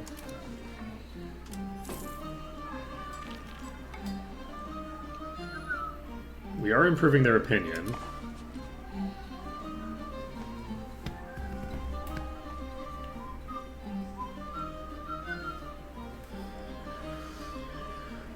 We're expanding the mines.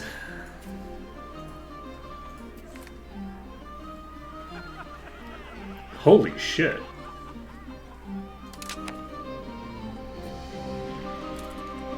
We can embrace professional armies? Wait. Really?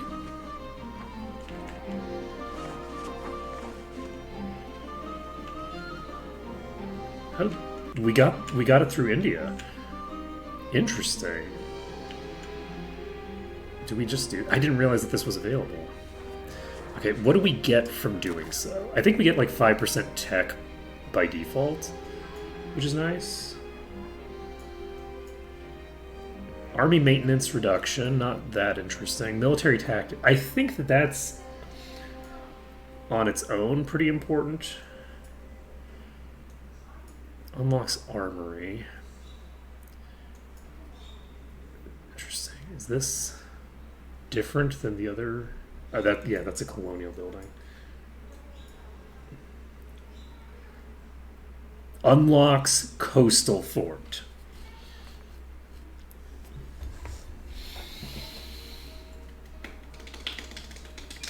This would be pretty handy.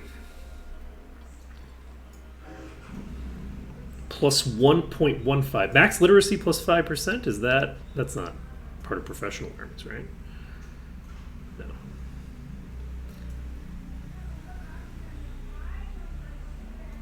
Okay. Cannon maker is a building type.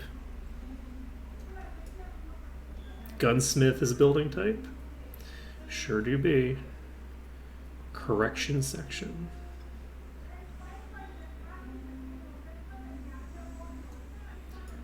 Drill army, military tactics, recruitment law. What does a regulated naval service do? Burger levy size, I love it.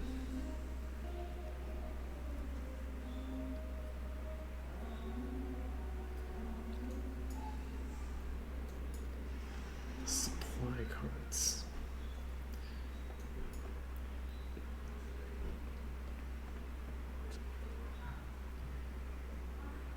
Blocks privateer raids. Okay, we doing it. We're just gonna embrace this. We don't have a lot of stability, so it's tempting to wait on this, but I think that we just embrace. We embrace this. And then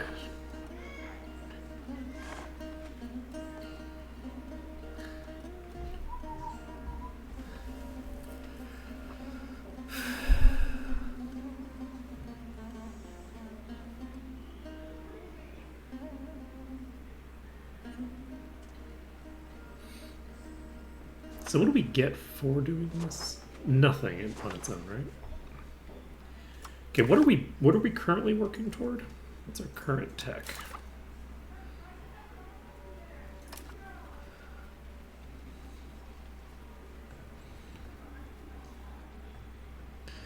All right, we're going to cancel this for now because we're going to finish fertile lands. Food production plus 5% is nice. Not a huge deal considering the just obliterated market that we have on fish right now, but that's fine. And then from here we go over to professional armies and we go, what do we need first? We need a coastal fort first. So this will allow us to build a coastal fort in here. And that will be useful. Invite artist. Okay, so this gives Bata culture influence.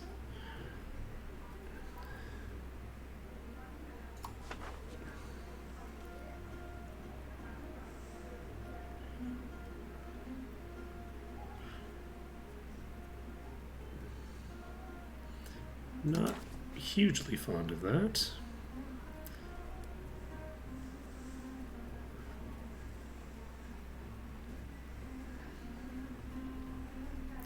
Okay, it looks like there's only one. What is this? Okay, not amazing. Ooh, Indrapura. Holy, oh shit, 59?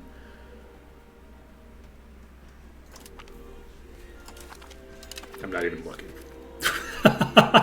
we don't even need to look further. We're fine. Okay. So,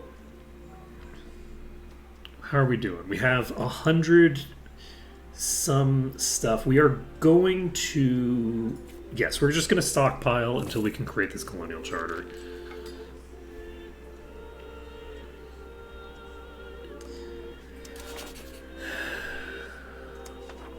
Oh, do we have a royal marriage that we can actually propose? We sure don't. We sure don't. Yeah, we'll get the professional armies done. Once professional armies is done, we can work on some other stuff.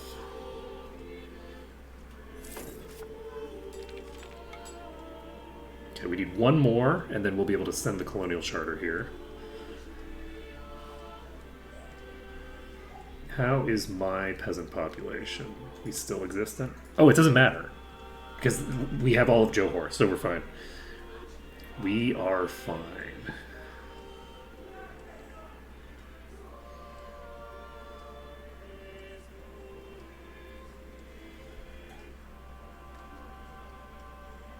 Who's building this? The peasants are building this.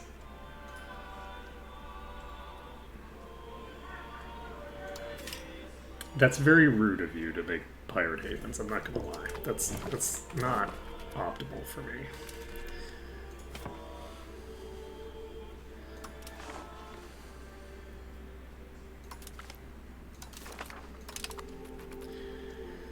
Okay, so plus 33.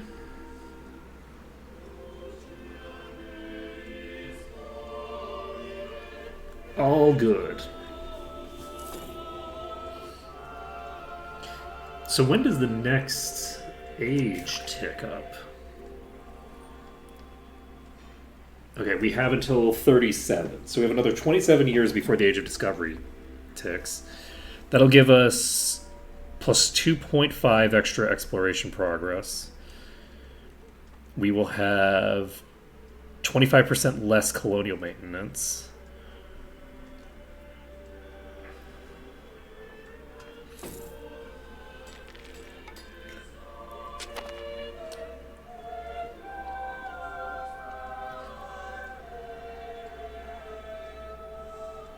Okay, so we definitely want outward.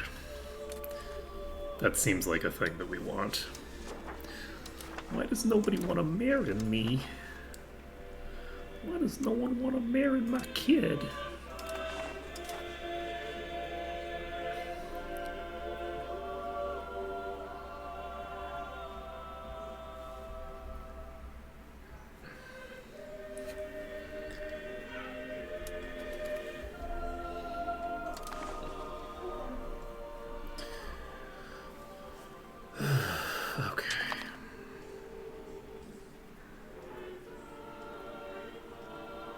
I need to figure out something we can do with all these fish.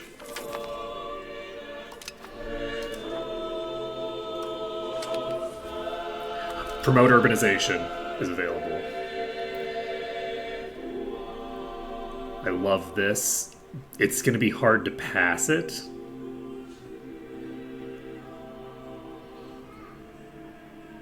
But we're gonna try this. God, it's so low. Look, it's fine. But yeah, see what I mean? Like, for whatever reason, there's only 2 Parliament agendas I can click on. So I'm basically just completely reliant on luck here. And for some reason, I guess it's... I actually just don't know why. I actually do not know. It's maybe it's because I did switch myself to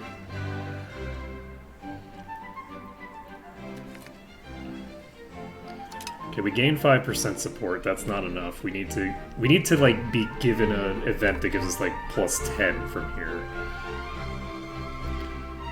You're developing into a city? Holy shit, okay.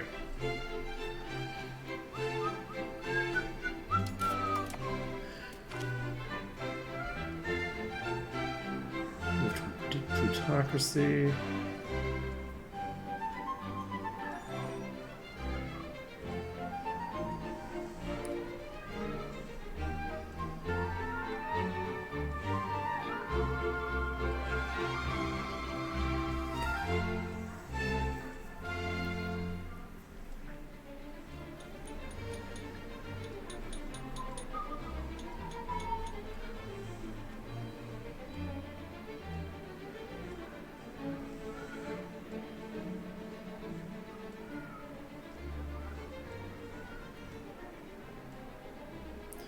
If we merge the title with the crown, we gain prestige.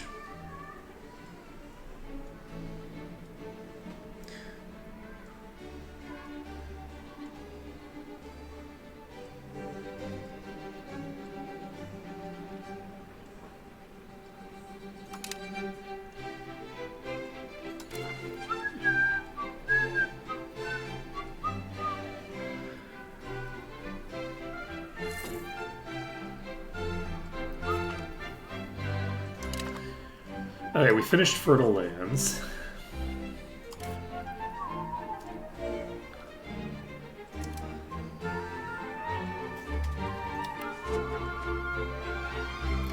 Do I want to further urbanize, actually? I've never built a city.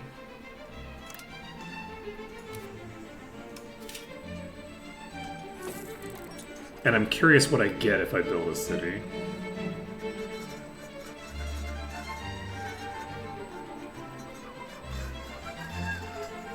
In terms of new building types. But it's so expensive, right?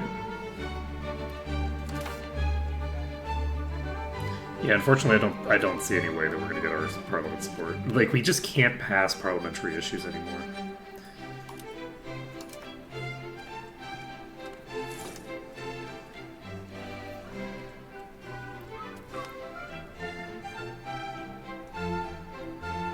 %, but that's not enough.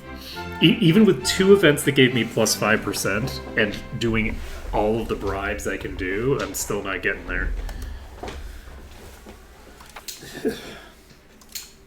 I need to figure out a way to increase my crown power is the thing.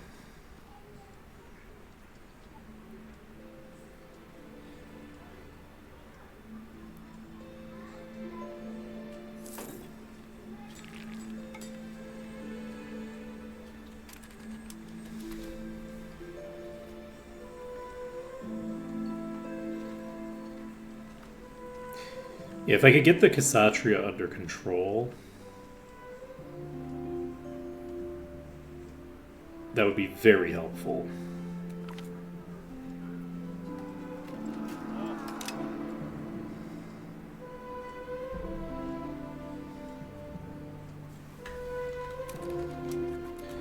But But I don't see any means by which I can.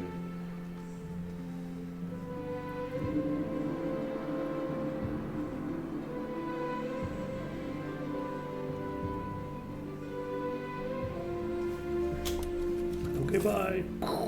There we go, losing some more stability.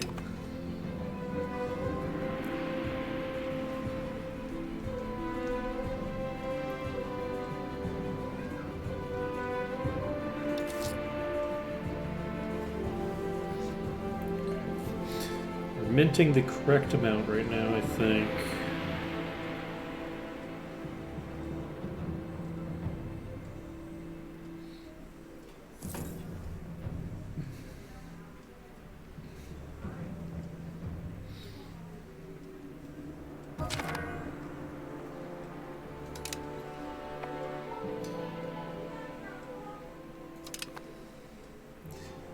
Seemingly unlikely hunting accident, huh?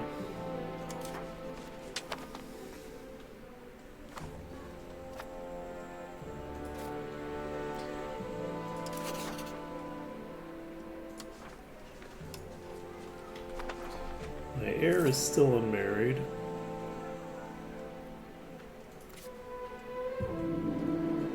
Okay, we have already set this out, so I'm basically gonna see.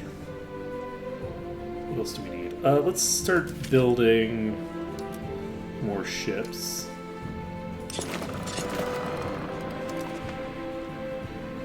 I think these ships are paying for themselves right now.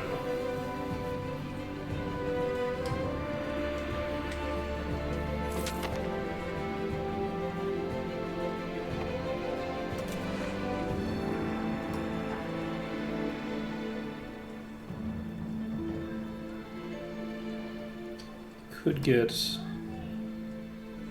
relationship with Aru.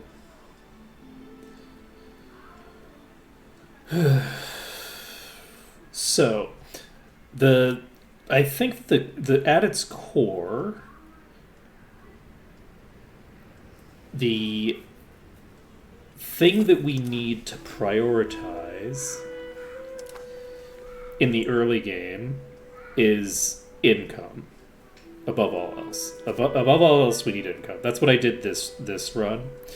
We need to get ourselves enough money that we can just spend freely. That'll give us access to quite a lot. Once we've gotten... This is so interesting. Economy of the Union.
I wonder if this means that they can build those things in my provinces too.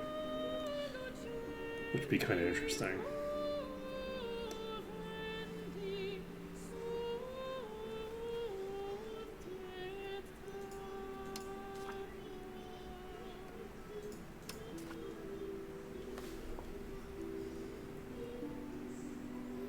Okay, let's vote for unified succession law.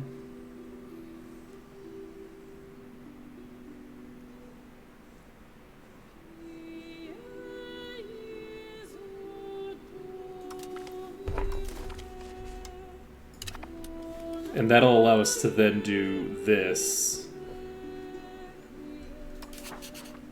once this finishes.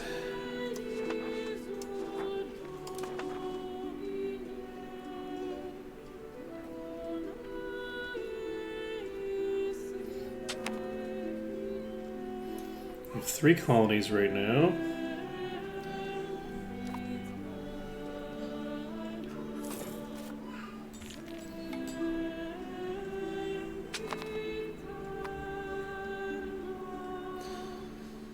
So the maritime presence modifier is now fine. We're not going to make big gains through that modifier anymore.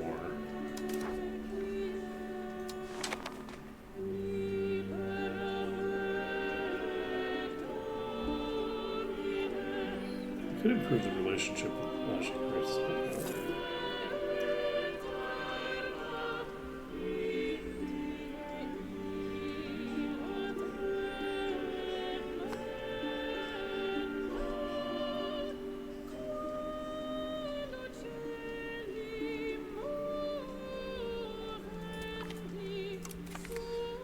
Just for shits and giggles.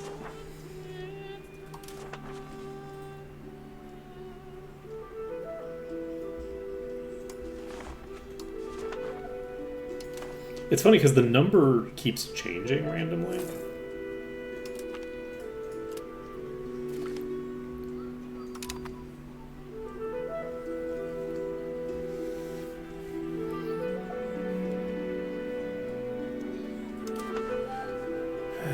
Let's see.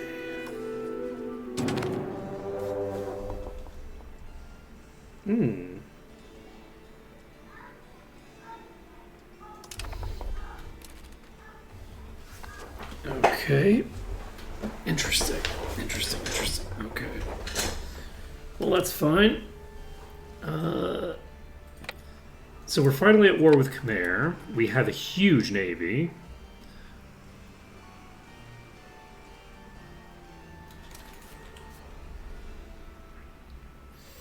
We're basically going to try to wipe their navy if we can.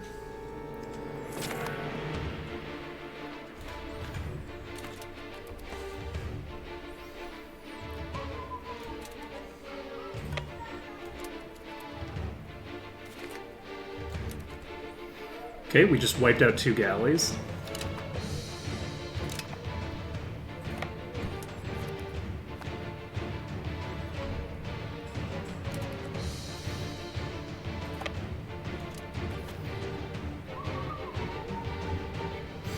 And we're basically just going to look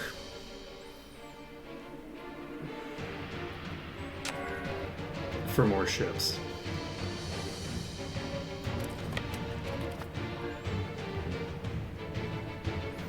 I can't see where their ships are, unfortunately.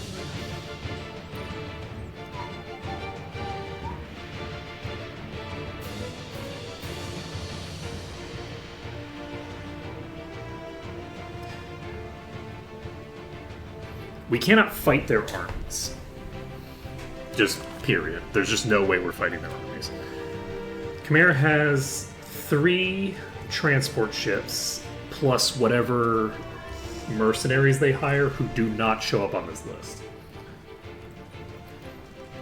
They only have 20,000 troops right now, which is a smaller army. I thought that they fielded an army of about 100,000 last time. That might have been the Chinese province, though. I think we are going to split this army in half. This navy in half, rather.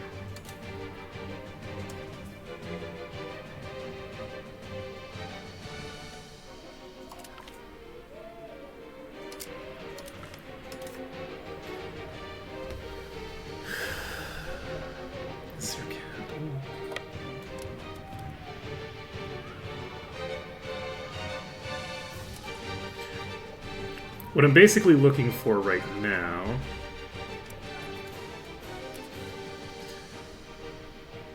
is to get their war exhaustion up by blockading the shit out of them. What is the war based off of? What's your casus belli? Capital of Johor.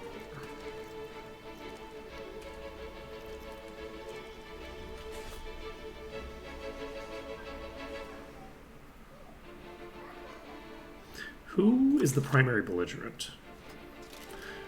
Malacca is the primary belligerent. That's unfortunate. Unfortunate.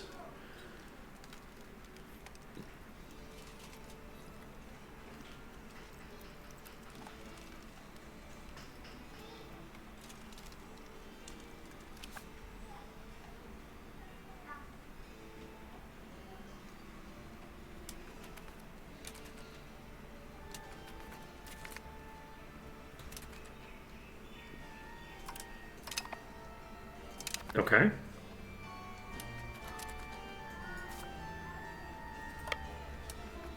We're gonna just keep moving around.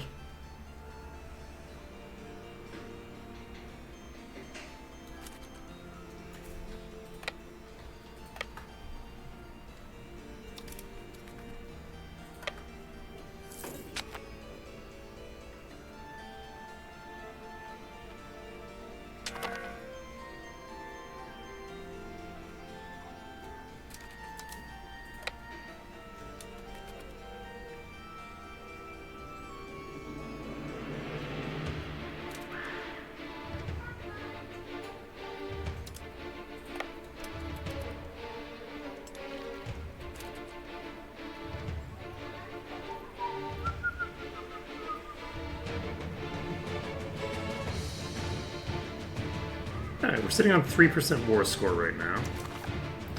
We're 0.62% from blockades.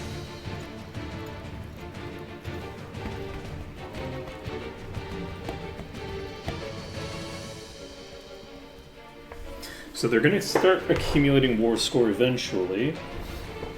Sorry, not war score. War exhaustion.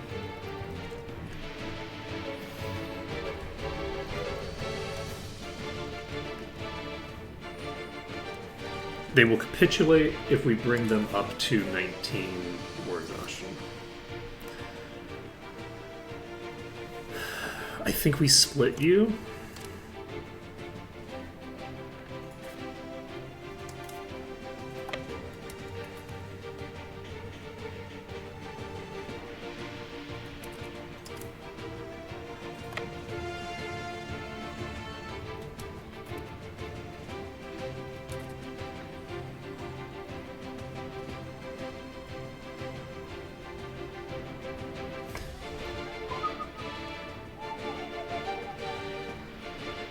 I can't imagine they have much of a navy in most of these places.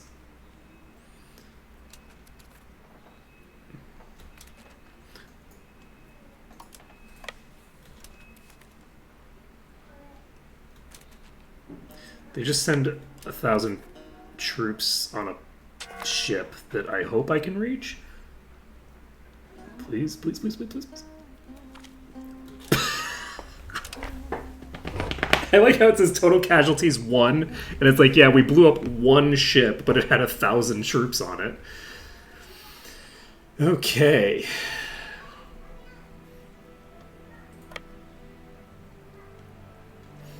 That's a very good sign for us. Have we destroyed all of their primary vessels? Yes. They have no navy right now. They've lost 1,500 troops in the Battle of the Pahang coast. That's excellent for us. So that gives us a good situation for now. We'll see if we can maintain it. The last time they did hire mercs, so I have to be very concerned about a mercenary fleet showing up. That is very, very scary.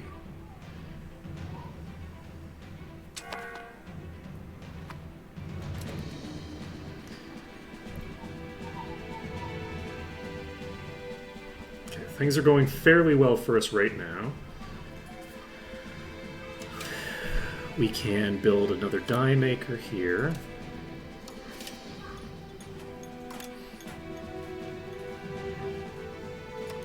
Build a paper maker here as well.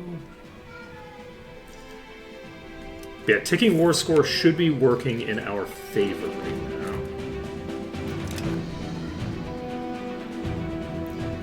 I think I maybe just send both of these fleets down to here.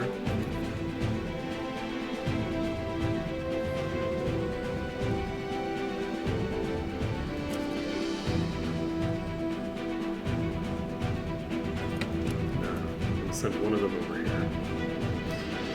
There's the possibility that... Actually, you know what I should do? I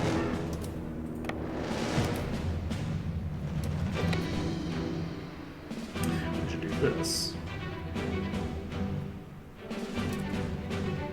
This is a town or whatever. We can split this fleet in half, send half over here.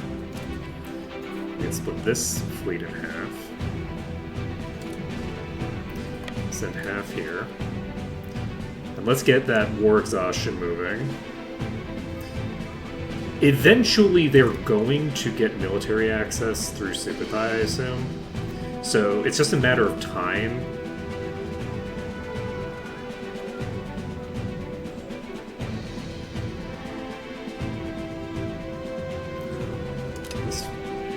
It's just a matter of time before they send an army down here. They only have to get through 2 nations. So... But the hope is that they've accumulated a bunch of war exhaustion by the time they reach me. We have 1% war score from blockades.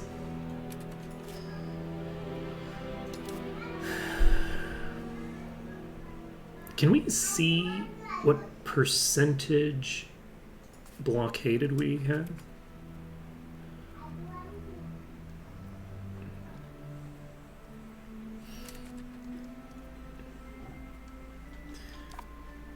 Okay, we have another pair of ships. We send this pair of ships to here.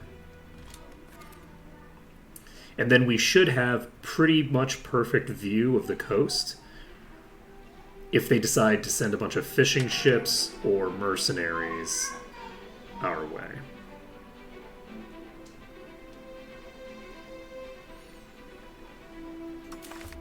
We might actually beat the Khmer Empire here. We just have so many ships. So as long as they don't get troops down here, which I don't know if they will or not. We have pretty good relations with both of these nations. I don't know how easily... Can I see... I can actually go to you.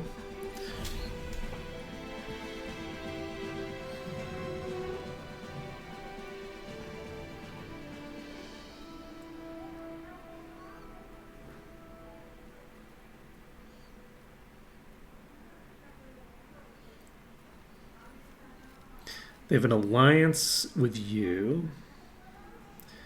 They're getting military access through Ligor, but not through Sukhothai. So, in theory, they can't get here right now. Like, in theory, they don't currently have...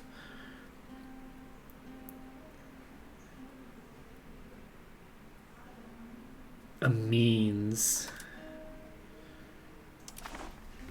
of getting in. So how many troops do I actually have? I have 5,000 levies available. So if I could get professional armies, if I could get something going that gives me a significant bonus to my actual army quality, maybe there's a chance that we beat them. They have 18,000 troops right now. Their troop numbers are actually going down considerably. If they're sitting on Malacca for a few months and just hemorrhaging troops because they just don't have the supply to handle being there, I feel like hypothetically we could make that go fine.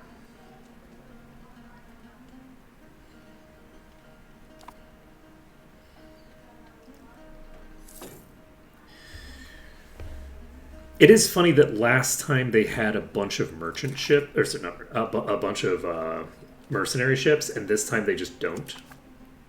Oh, actually, they haven't lost any troops to anything other than me killing them. Now that I think about it.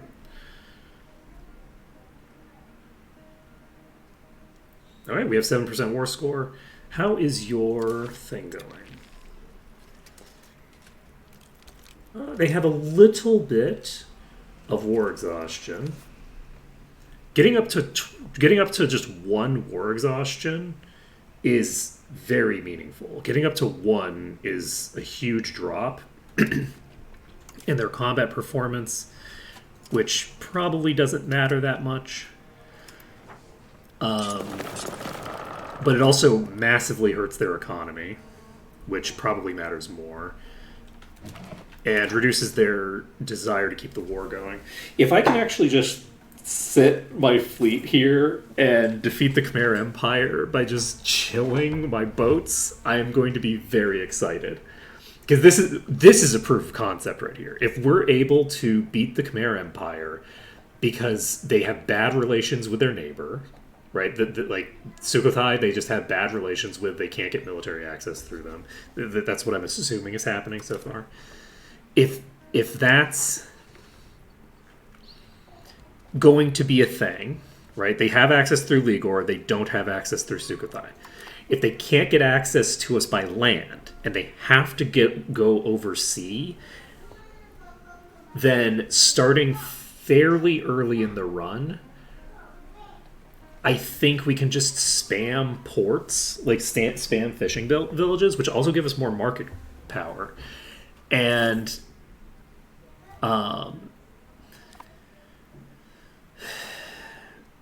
end up in a very strong position.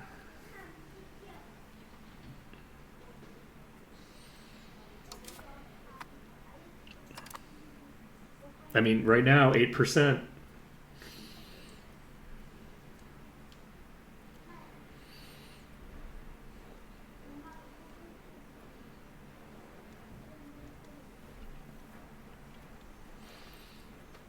I am going to keep 13 ships here. I'm not going to take the risk on using a smaller number of ships. This is also a town. We're going to leave this number of ships here. So the next group of 2 will come here. That'll give us vision on this sea tile. And yeah. Okay, this is going great. Okay, so unified succession has been enacted. So we now need to do this and vote for a unified treasury, I think.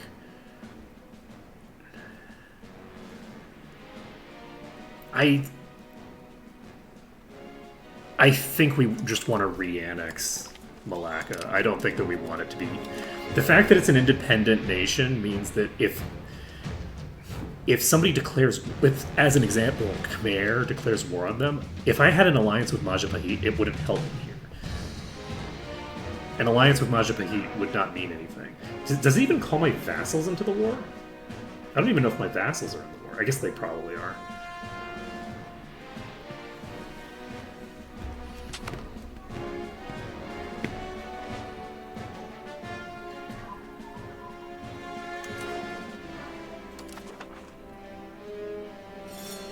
Ton of unraised levies. Do I need to keep exploring? I don't think so. I don't think I need to keep exploring. What provinces do we have? Nice. We have liftoff. So we build a settlement here.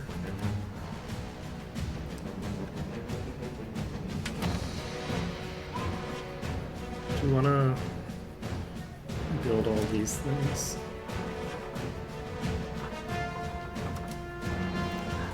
Is there even a market here?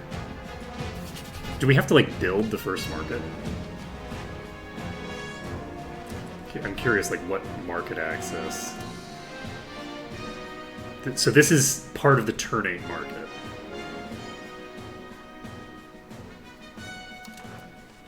Interesting.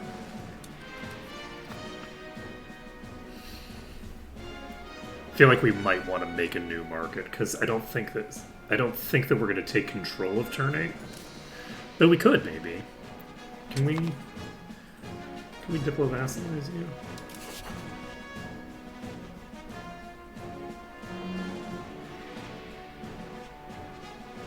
It's minus 100 at something. Probably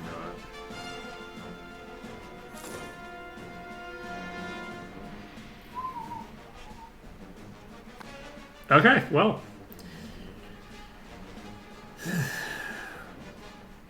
We may be able to just beat the Khmer Empire here. How do I get more personal power? I need more crown power.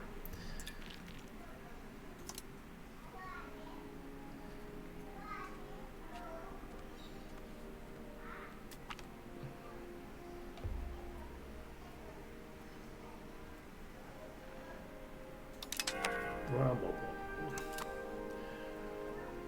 Yak, yak, yak, yak, yak.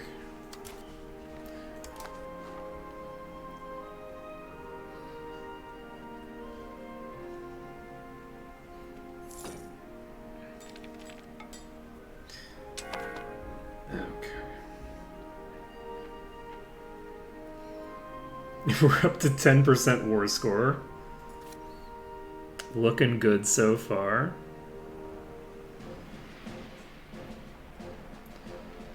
So. This is a lumber place, so I think that it is important that we build a fishing village here. We need to make sure that, because they don't have good market access. I should have probably built the fishing village first. That'll give us access to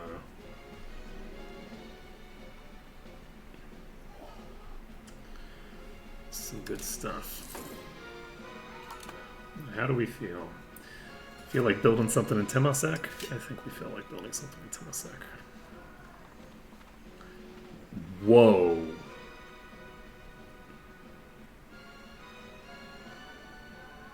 The Mason price is crazy.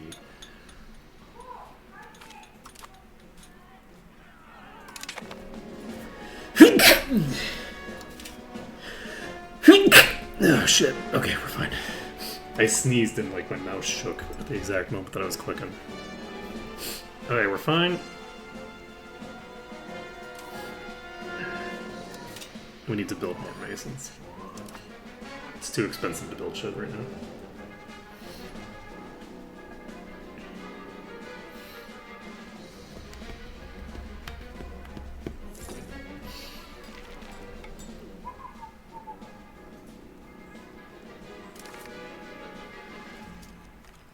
Your enthusiasm is at 94%.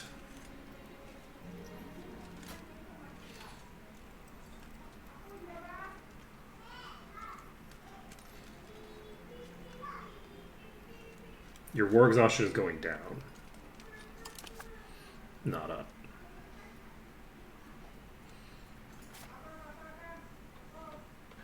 You are losing 2... Oh, wow.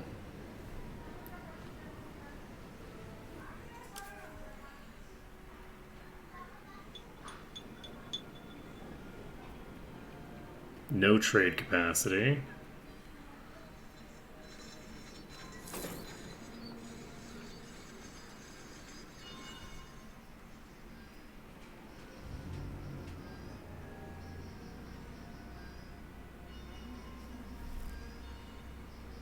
No, that's my trade capacity.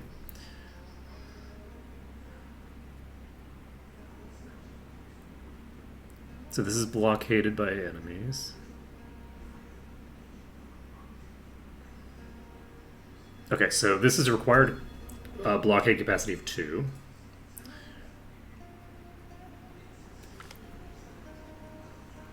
$1.5.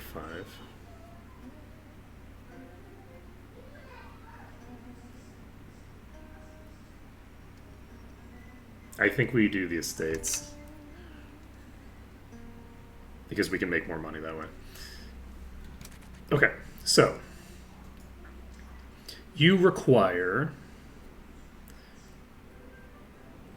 You are not blockaded.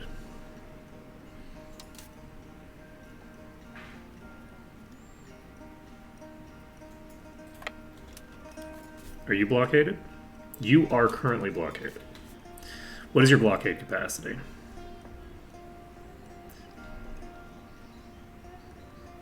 $1.2. Okay, 1.2, so it's 0.6 per, roughly. So this requires 0.49. Are you blockaded? You'd think that the blockades would have like a it wouldn't be binary. Okay, so this is. Are you blockaded? You are currently blockaded. Blockade capacity of set 0.79. What's your blockade capacity? 0.61. So why are you blockaded anyway?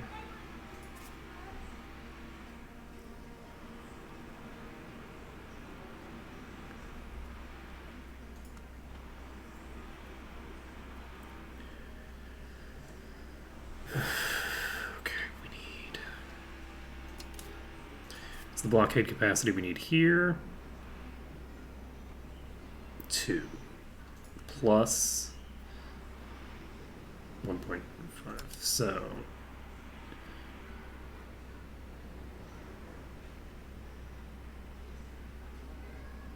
compensation. Oh, okay. So wait, the blockade capacity seems to be split between the whole region, question mark? Like, is this like in the whole area we're blockading? Like, where did I see that? If I mix, I don't want to mix all of these together. But I can merge you in. So we can merge these two together.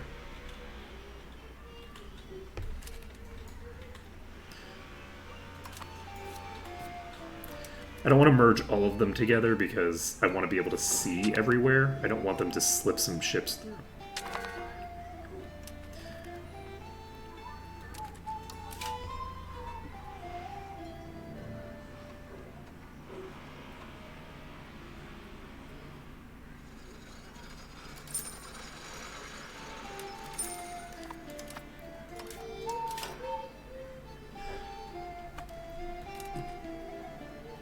Did we build the fishing village here? No.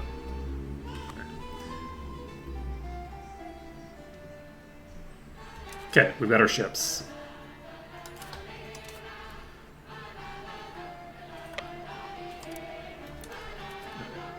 So we can just merge these in with these.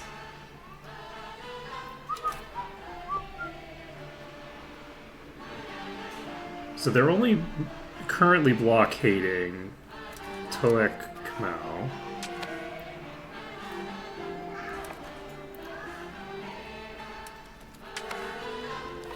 For some reason. What is your situation?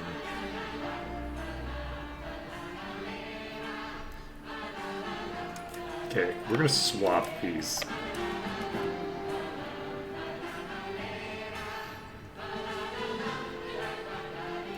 And since I'm only doing you for vision, I think I split you in half. Do you have enough to do everything? No, right? You do not. So, merge you in. You're doing Kokong and nothing for Kampong Salm.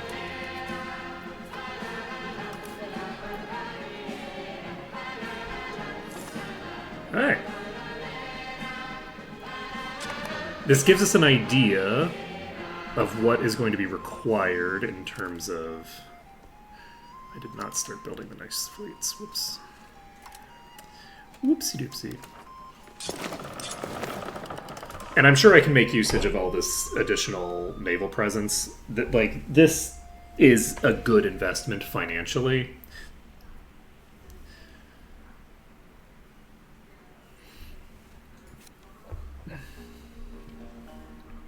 So, how's your war exhaustion now? Your war exhaustion is continuing to degrade rather than increase. Let's see. We should put somebody in charge here because I think we have plenty of people now, right? Yes. We want someone who blockades well. Who blockades well? Admin. So you are good at blockading. We're setting you as the admiral here. Does that give us some nice boosts? You're not here yet. Okay, we'll see. How much are we making from blockades?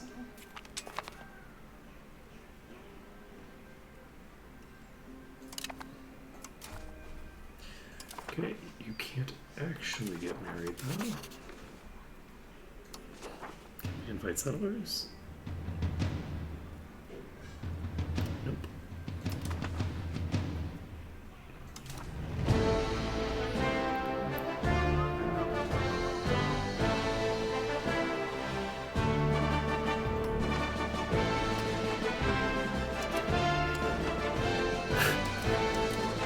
It is very funny. Let's see.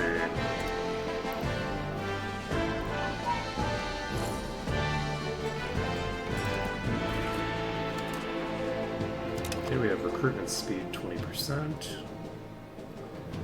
Don't hate it.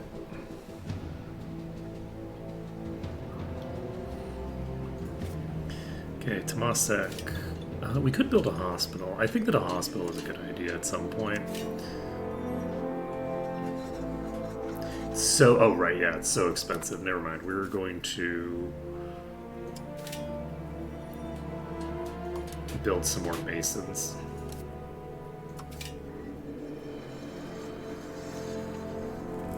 Because we clearly have a problem not having enough masonry.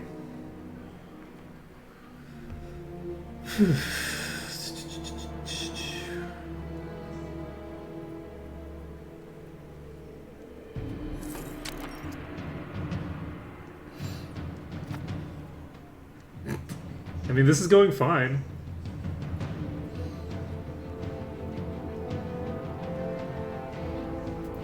Whoa! Okay, that's hilarious.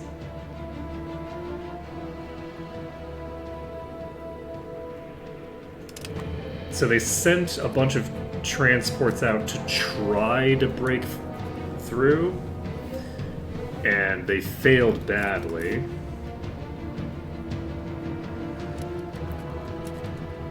Not as badly as I would have liked them to fail, though, honestly.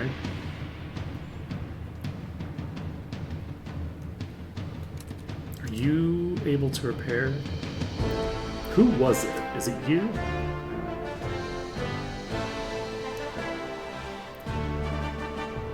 I think you have the ability to repair ships.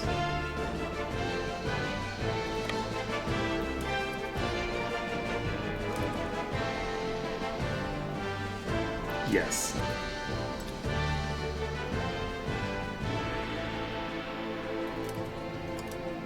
So we're going to merge these two under... Can we choose who to put them under? You know what we can do? Here's what we do. We take... Why can't I select the other admiral? There's 2 fleets here. Okay, so we take this fleet. Yes, this is what we should have done before. Okay, so we actually go back to you. Actually, no, we don't. Yes. Okay, so we go to the fleet with 13. We create a new unit.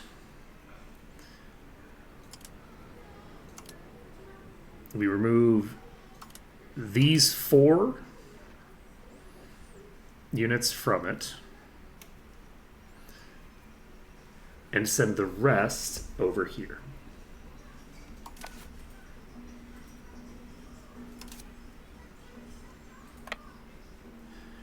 Now, we have 14 ships left.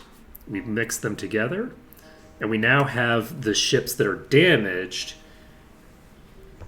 being repaired by our engineer. This is having this guy as an engineer is going to be a crazy boost for us. This is actually nuts.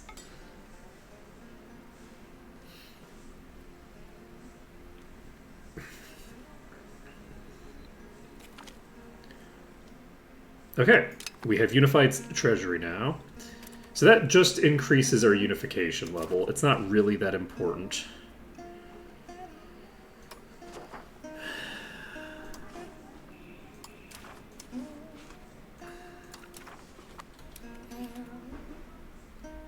But it's fine. So, how is your blockade percentage looking?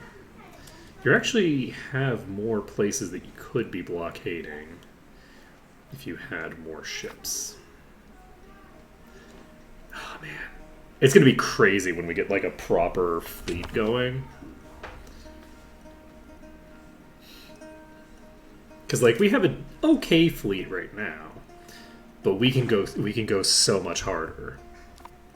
I wonder if that's part of the tech for our professional thing or whatever.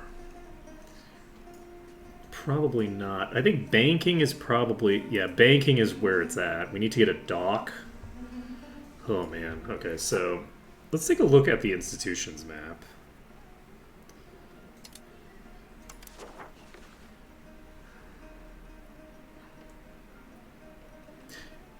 Banking is spreading in Vijayanagar. Okay. Banking's getting here. Once banking gets here, we'll be able to go crazy. We'll be able to go so hard. Tolerance of heathen and heretic beliefs. I like max literacy. I really like population growth. I'm gonna take... Do I want this over monthly literacy or max literacy?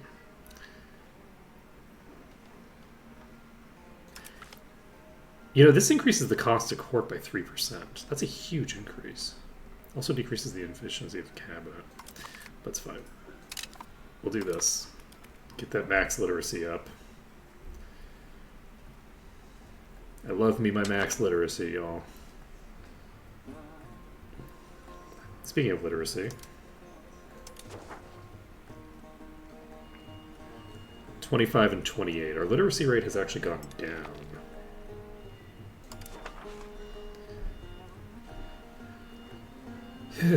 Which is unfortunate.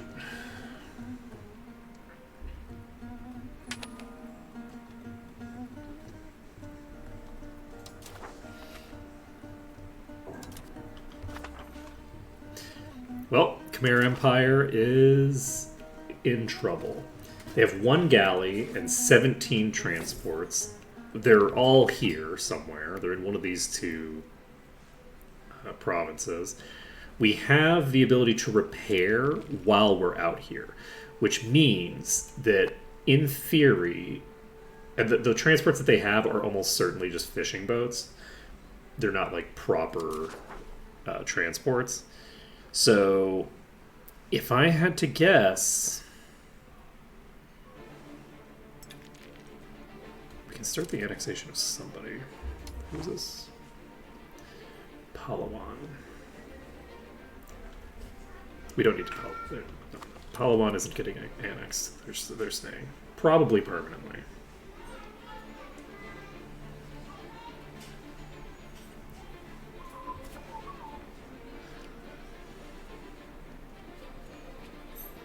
I'd love to turn you into a vassal.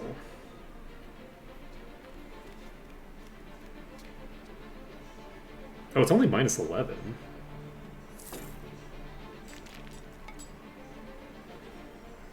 I could get plus 5 very easily.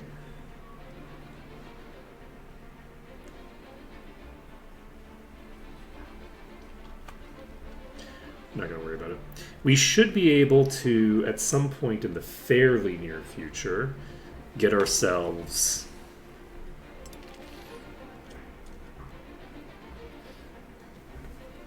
some good things.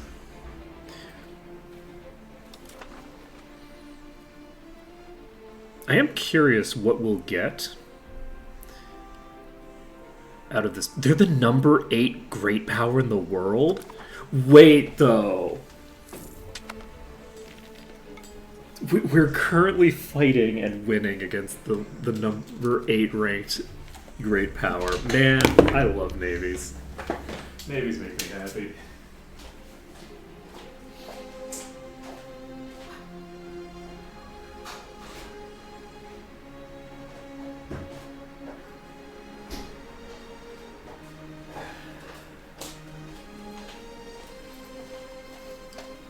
I feel like if we can fight off Khmer, we can probably fight off anybody. In our region, anyway. We'll need to get banking ASAP so that we can get our naval stuff up to snuff. The Europeans are probably not going to start colonizing seriously for quite a while. It would be nice to...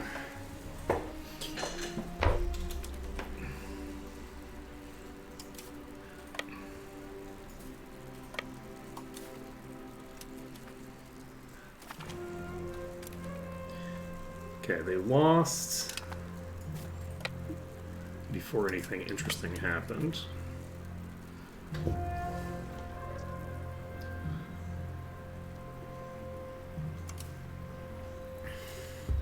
They've done a little bit of damage.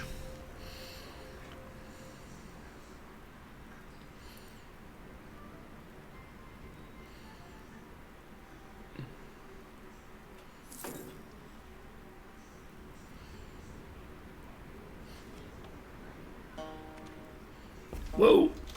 Okay, actually, I'm now realizing that I have at-sea speed, but I'm not actually able to do it. So, what we're going to do is we're going to send all of these together, because I'm concerned about what they're up to right now. We know that their fleet is here, so we don't really have to be too concerned about them doing a lot to us. So we're going to take the ones that are under 90%, and that is 7 ships. And we're just going to move them back to here for a couple of months. Because it turns out that it doesn't matter having the speed boost if you don't have the thinger for it. So we get this done. I'm not super concerned about a fleet coming out from here. If a fleet does come out from here, though, funnily enough, I could just fight it with these. Because it's probably just going to be boats, like transports. Though it could be mercs. Like, they could build some mercs. Like, if it's a player, they would probably build mercs here while I'm no longer around. And then send, like, a gigantic fleet down here. But if it was a player, they probably would have not done this in the first place on multiple levels. There's a lot of failures that have gone into getting us to this point, you know? Who the hell are you? Oh, you're Vietnamese. Wait, okay. Oh, we have a royal marriage with Champa now? Hello. Love that for me. Very cool. Alright, so in 3 months we'll send these back. We're at 29% war score. They have 27 ships, only one of which is a galley right now. And that is a concerning number of ships, but I can't abandon this area. I need to have vision on these water fronts.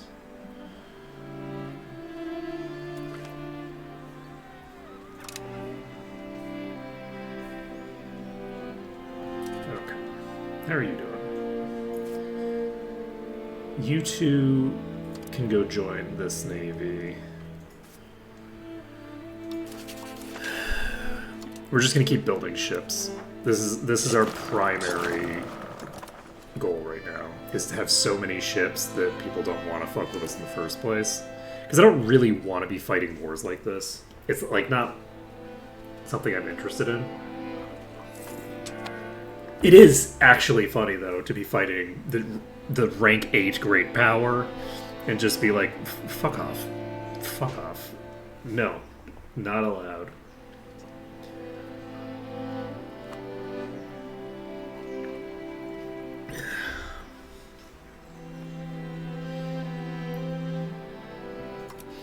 Okay.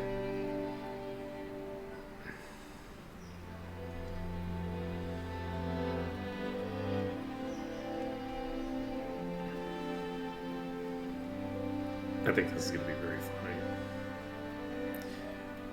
But yeah, I don't know what we'll get out of this. Their war enthusiasm's at 80%. Malacca's at 51%.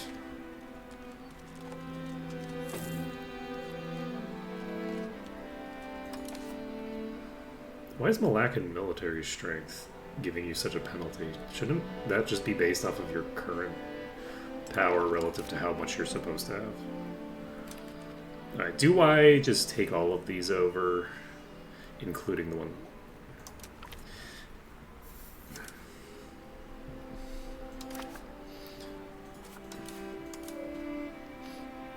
Alright, we're just going to move 21 ships to the place that they keep trying to get out of.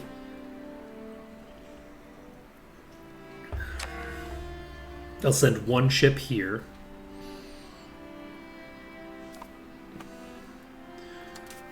Okay, how is our blockade going?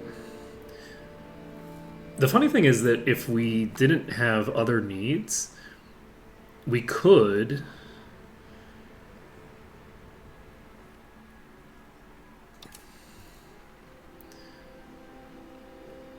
Who's the blockade person? Not you, that's for damn sure.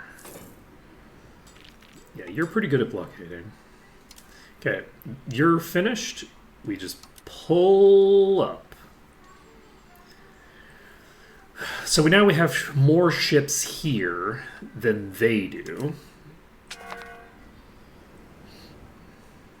We can see if this is going to get the job done.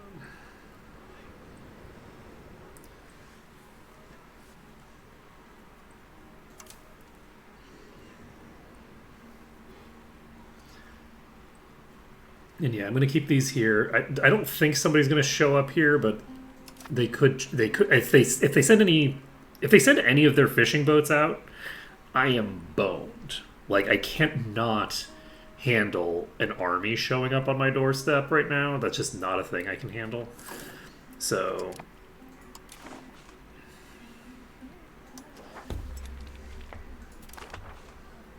unfortunately, we did not destroy any ships. Allegedly. We got 3 war score from that, apparently. I mean, we've got 18% war score from them continuously trying to break out of that area.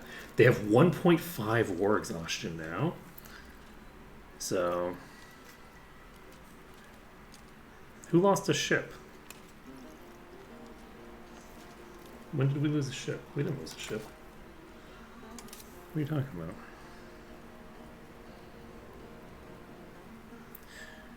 Okay, we have a few ships here that we could pull out, but I don't think I need to pull them out yet. Wait, what? How would you... Where did you come from? Fuck. See, this is the reason that I needed to get control of that space. Who the hell are you? So this is 3 galleys that are not even showing up on the list.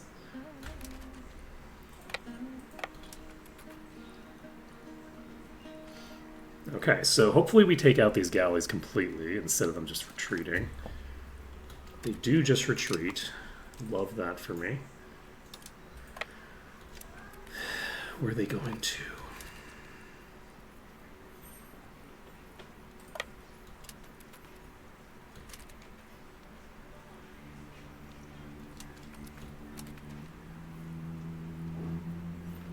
I'm assuming that they came from over here, and they were probably hired.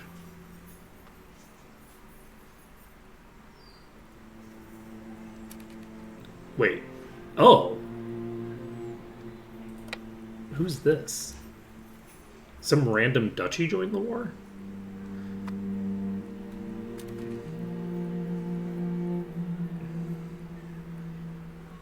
Where? Oh, you only have one. Okay. So yes, I should have been paying closer attention. We can maybe get them pieced out completely. So we lost 2 ships, by which I mean Malacca lost 2 ships.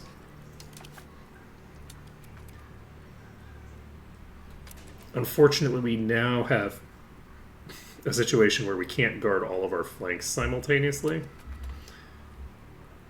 Like, if they have...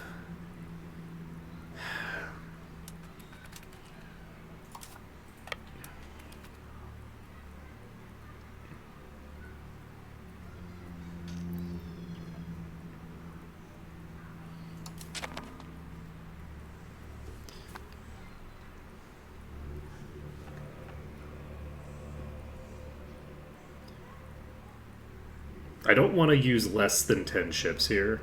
I want to be, or less than 9 rather. But like, I don't want those ships to be less prepped. Ooh, that is 26 ships. How many of these are galleys? Is it just the one galley still? So they have higher morale. Okay, there's only 23 ships fighting still.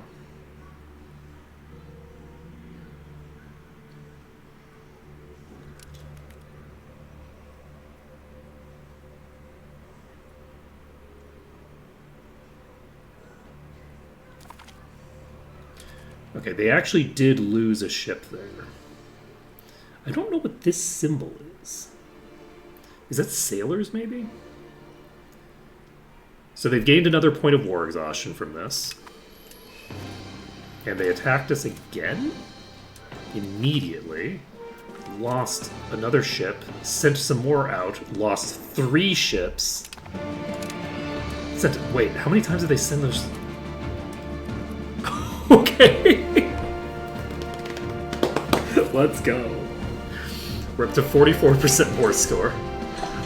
Reinforcement speed has been learned. Did those have people on them? They did not. So they are trying to break the blockade, which is crazy. They're trying to break the blockade with ships that are absolutely not going to be able to do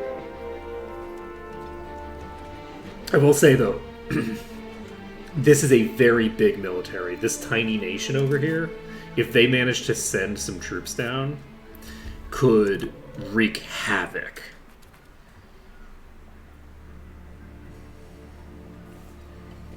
So that's a lot of troops. Okay, let's take a look at the... You're up to 2 war exhaustion. That drops your morale by a lot. Oh, absolutely. 100%. 100%. Of course. Of course.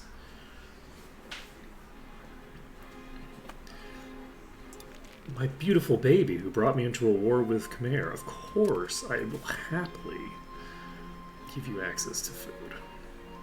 So I'm curious if this is now part of my market. It is not.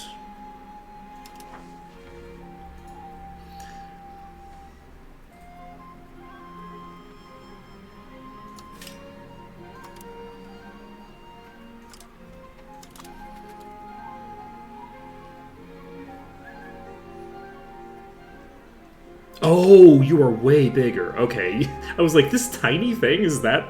And I was like, oh, wait, no. Never mind. Okay. So. Their navy has fled to a terrible position, though, because this puts all of my ships in the same region. Like, that's a terrible position for them to have their navy for them. Alright, well. As long as they don't get military access through here, we should win this war. And if we were the war leader, we could end the war right now. There's no reason for us to still be in this war, probably. I can't imagine that, like, Khmer is actually, like, feeling good about their odds here. We could probably get quite a lot out of them. But it will also cripple their economy when they have to pay maximum reparations to us. Malacca's gonna get so rich. Oh shit.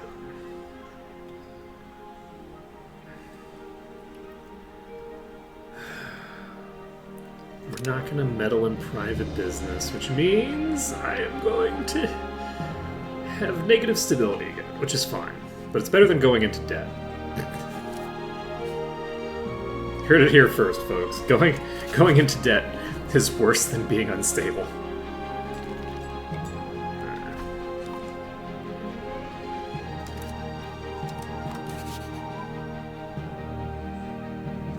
Anything else that I need to do?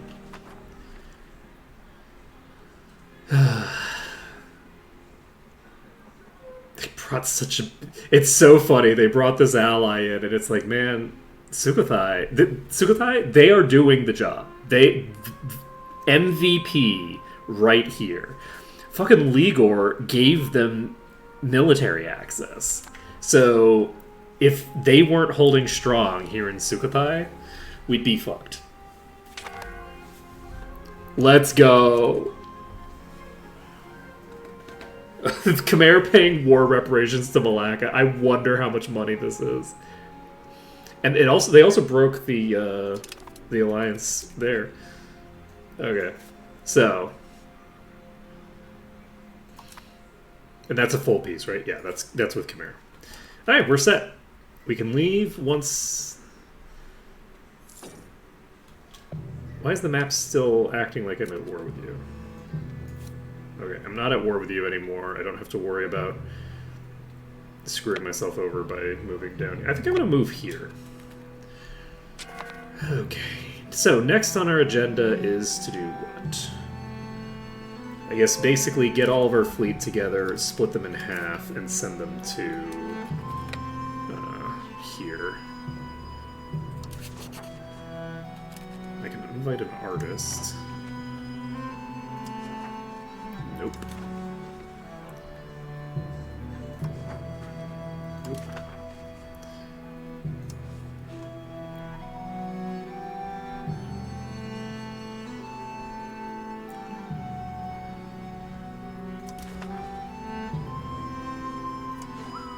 Zero skill artist.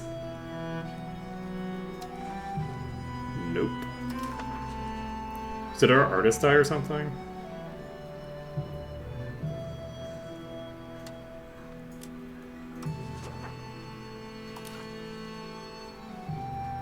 So do I have to pay these people in order for them to actually do things? Because I recruited that really awesome one.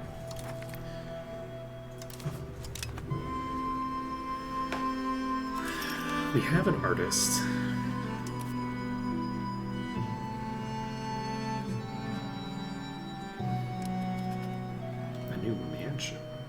Okay, so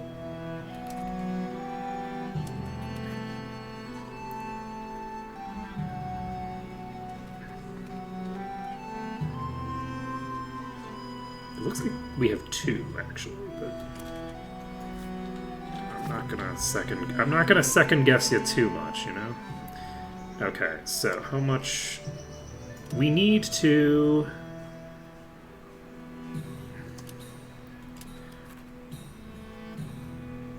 Is there not a button for repairing just the damaged chips?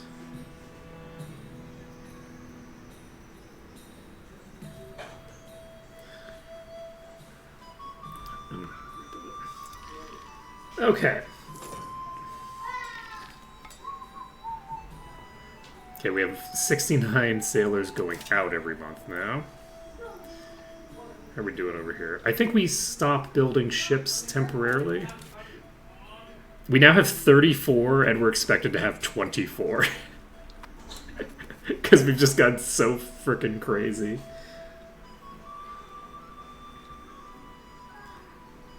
Sambas has gone bankrupt. I can't believe that we got so little money out of Khmer. Let me take a look at the ledger. How much money is Khmer making?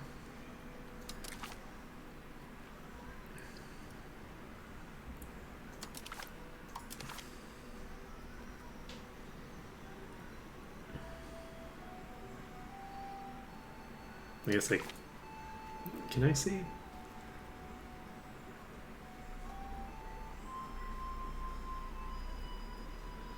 Alright, so let's sort by income. Daiviet has the highest income. Majapahit has a higher income than Khmer, apparently. By a lot, actually. So Daiviet is the highest income in the region.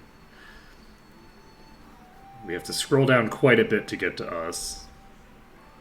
Where are we? We're above this. We're at around 100, right?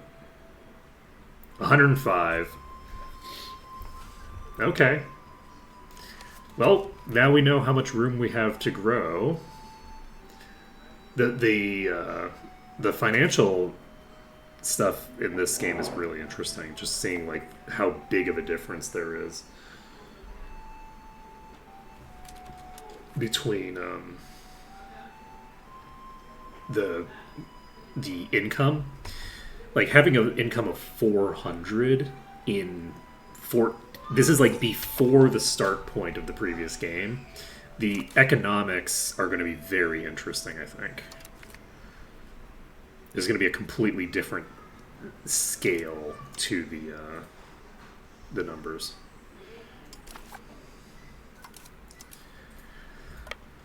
Okay, so how is this going? This is going badly, so we're going to split you in half.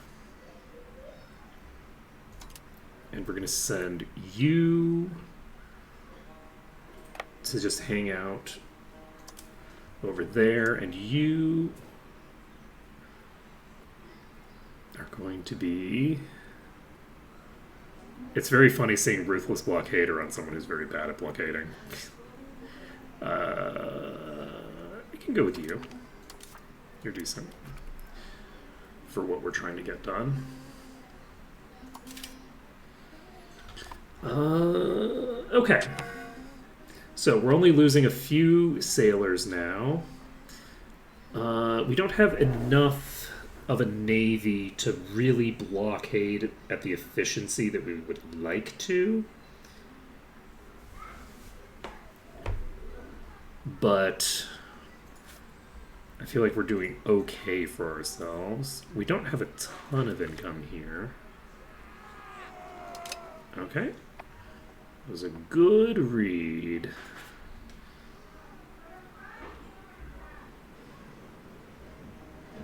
Okay.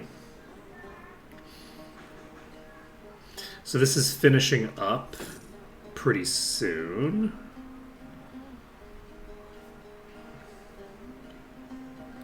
So once that's done, we haven't finished the first island here, unfortunately, but hopefully we're getting close.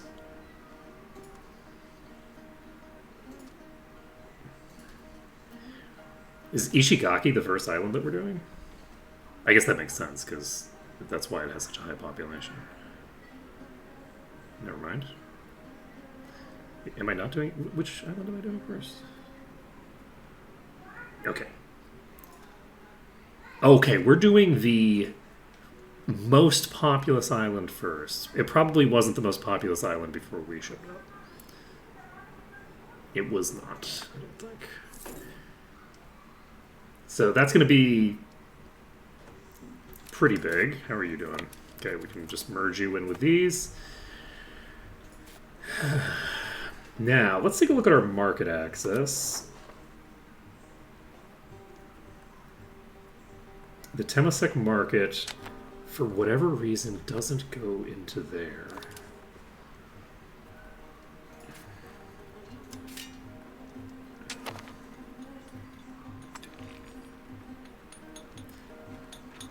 Okay, I guess we do a winery.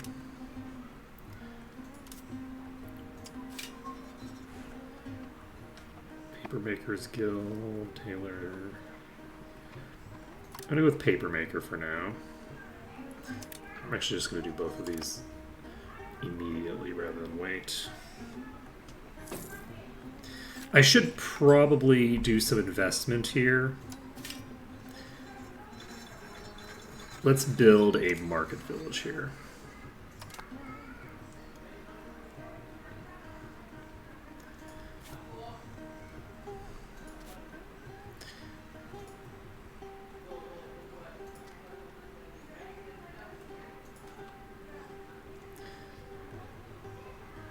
Oh, we've got 2 provinces done here now.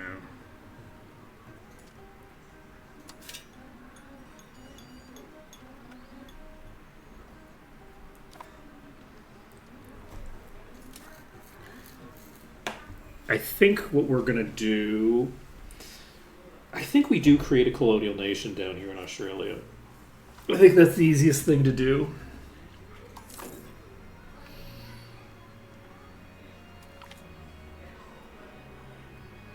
Okay, I like that.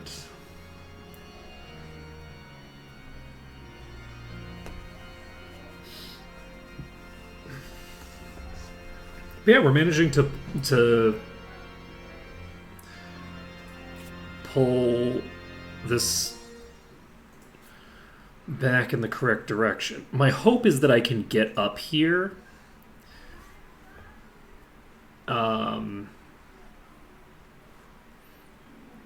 Once we've got this. If I can get all the way to here, that will be clutch. Okay, what else do we need to build? Oh wait, we have these now. We have this. I think that we release this as a subject.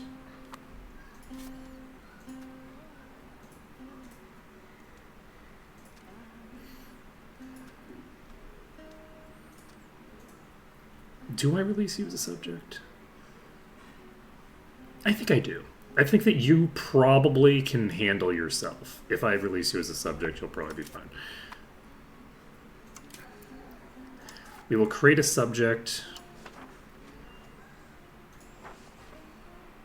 as a fiefdom. And now Siram is a fiefdom. So, Siram is no longer going to be directly giving me income, but will be paying me in taxes and shit like that. And I am going to give you... I feel like I should, for all of my...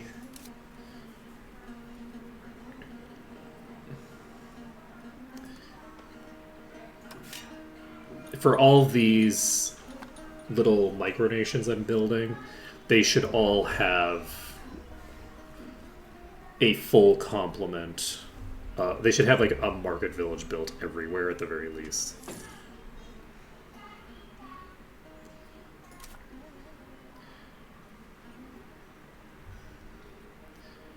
I just want I want them to be able to sustain themselves.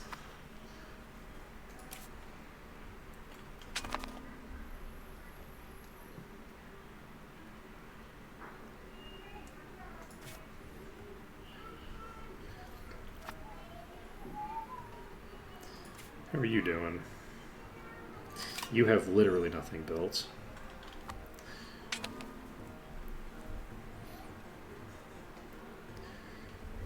But yeah, unfortunately my income is not... What am I spending all of my diplomatics on? Oh, is this just subjects?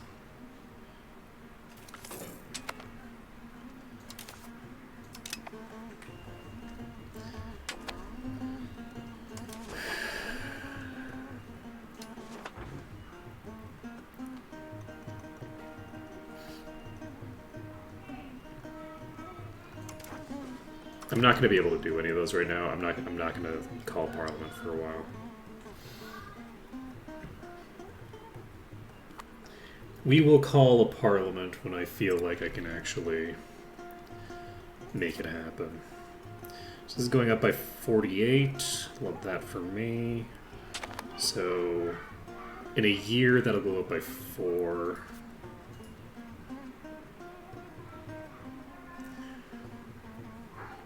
I'd love to have a thing over here somewhere.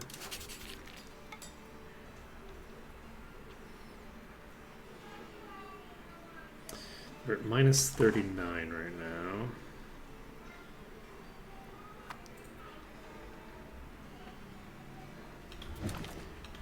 Now, how are we doing on market access? That's still looking at Martaban. Goa has added a new market.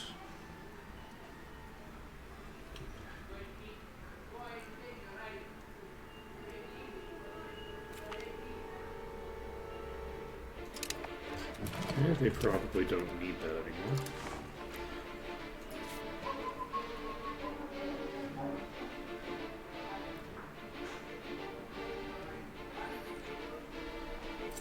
If I release them as a colonial nation, it's my hope that they will do their thing. And I won't have to, like, that they'll basically make their own market if they need one.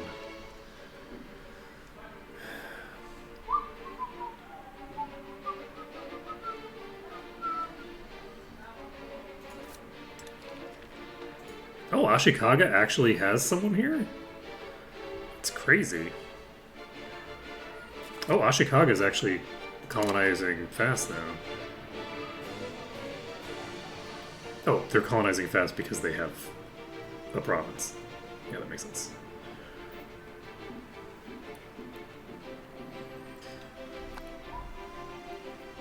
Wow. So, Yuan has completely exploded. How about this for border gore? Holy shit.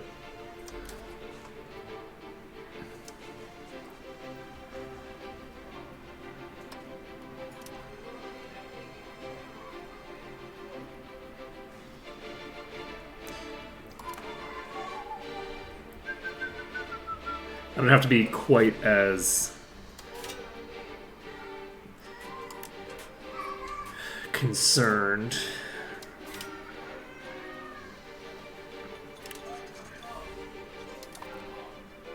About that now.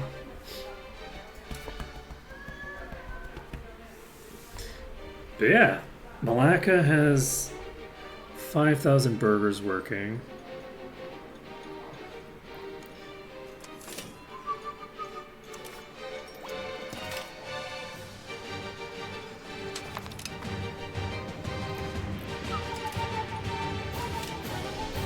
You know, actually, now that I think about it,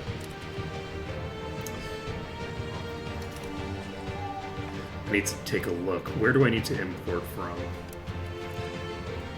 I think banking is probably out now.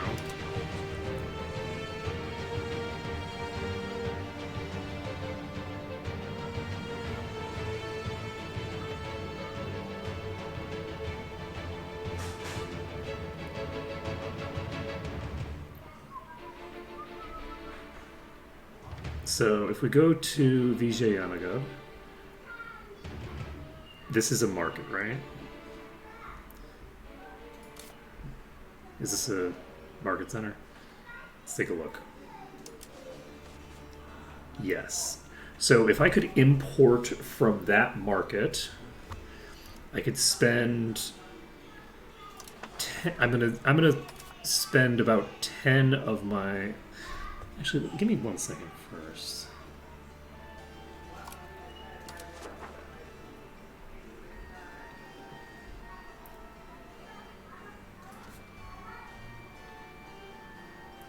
Okay, there's none that are currently progressing.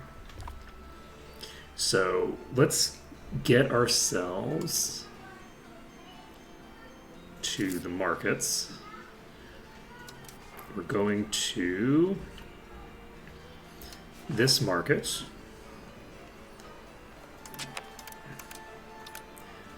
5, 6, 7, 8, 9, 10. So 10 trade capacity is going to be used importing something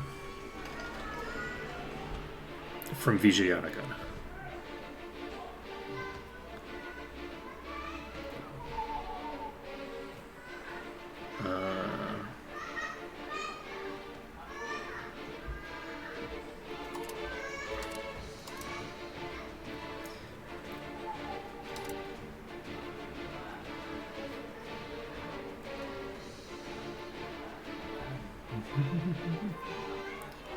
What do we want to import from Vijay? I guess if I go to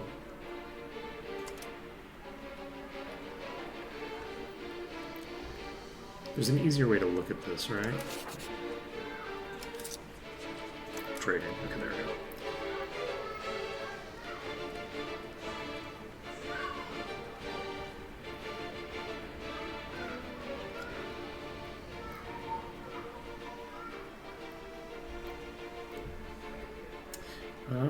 Is combat on my list? No.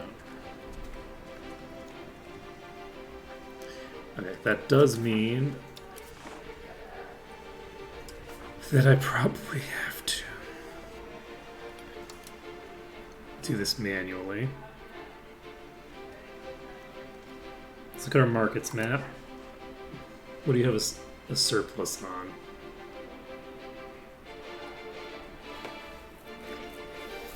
That would be useful for me to have.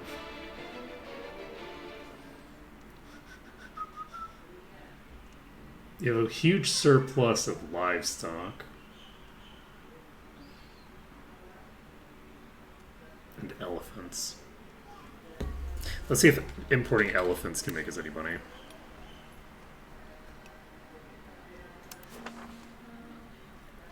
No.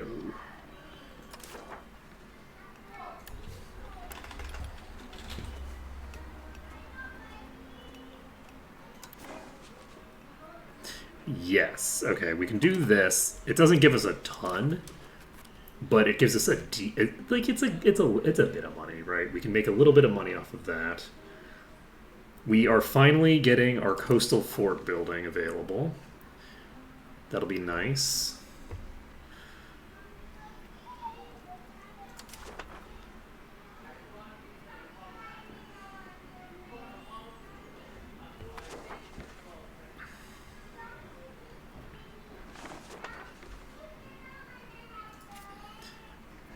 Alright, you already have 2 lined up, I think.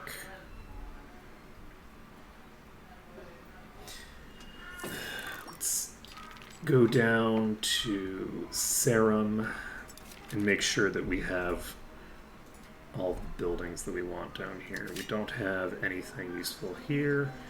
We will build you a market village. I gotta at least build the market villages, because if they have market villages, they can build everything else themselves. I don't know if they will, but they can.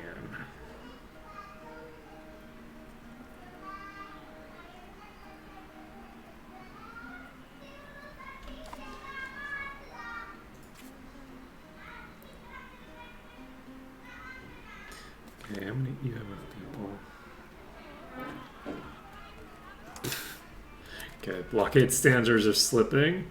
Not amazing, but it's fine. We don't actually have any blockades that we need to do anytime soon, hopefully. Can prove the opinion of who? Brunei.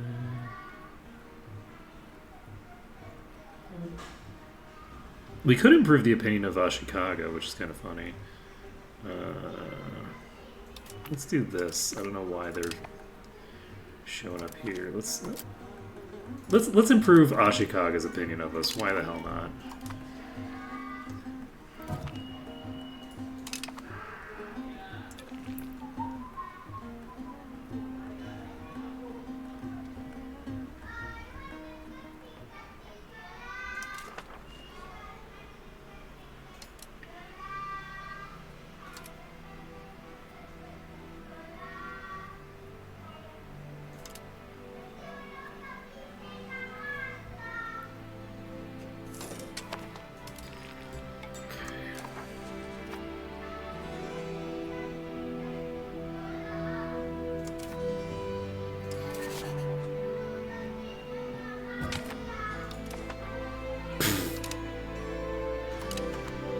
Okay. You know, we have 2 hunting accidents in 1 generation. I'm beginning to think these aren't accidents. I'm beginning to suspect that maybe that's not accidents. Oh, right, yeah, I was being charged an arm and a leg, right? Can I... Unfortunately, the Masons are not gonna give me too much in terms of profit margin.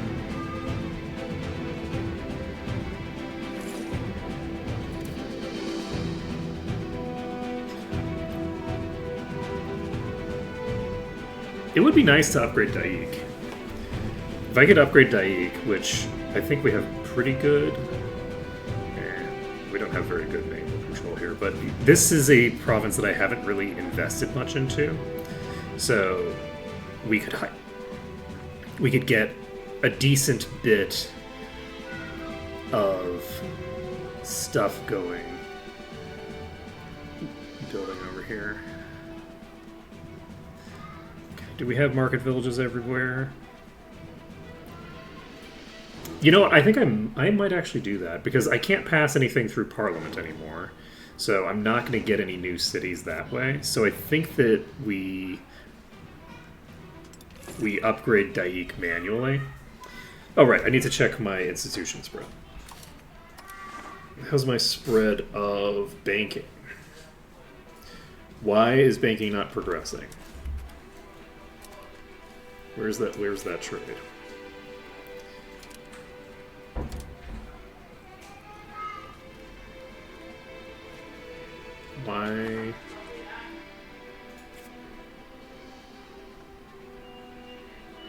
Why am I not getting banking?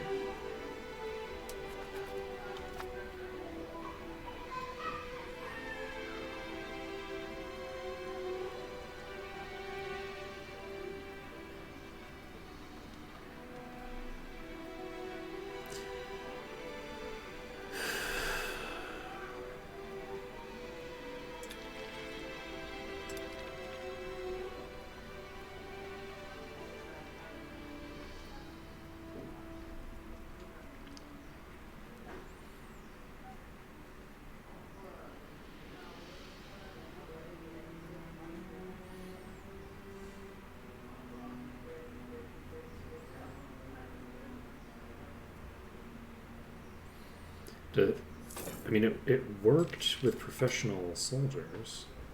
I don't know why it's not working with banking.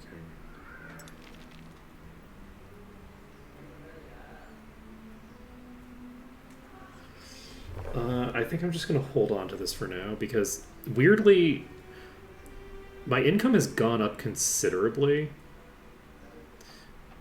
by when I started importing that livestock. I have a suspicion that importing that livestock is like dramatically increasing the utilization for something. It's also possible that I'm just my finances are just getting better for unrelated reasons. But it's very strange. I feel like I should be importing that institution right now, and I'm not.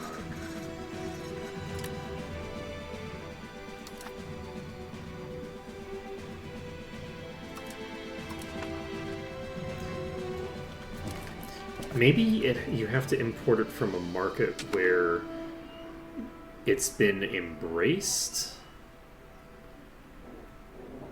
by somebody, which doesn't really make a lot of sense to me, because I don't know what, like, the market is right here. It feels like if it's at 100% in the market, and the market is separate from the state, so I don't see why they would need to embrace. I feel like we should be able to just import it straight from the market. It doesn't really matter that much. Alright, we don't have very much stability.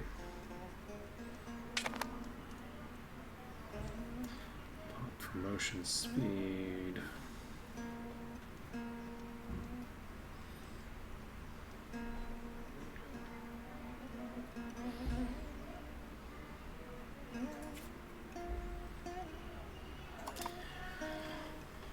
Okay.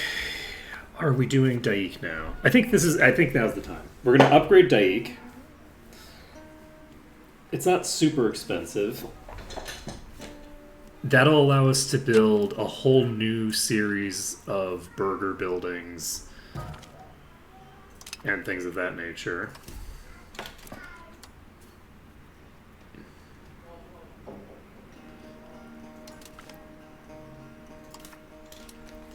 And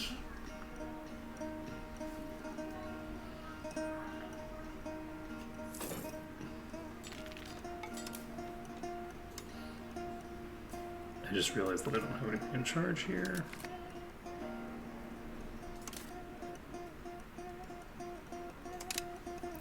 Luckily, those events don't cost a lot.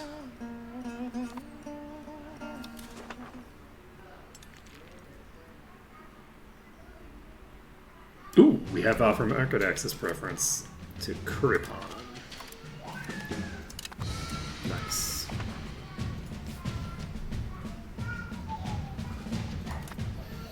Love giving out market access preference.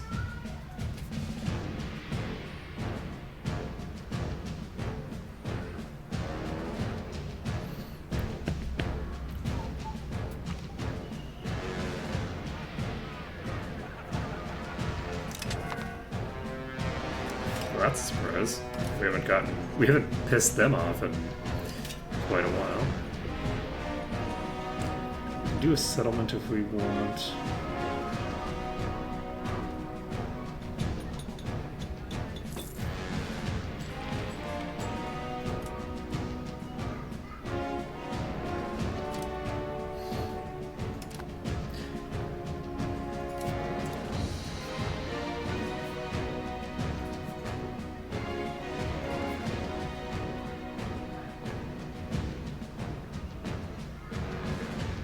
Building can't function if the location has no market access.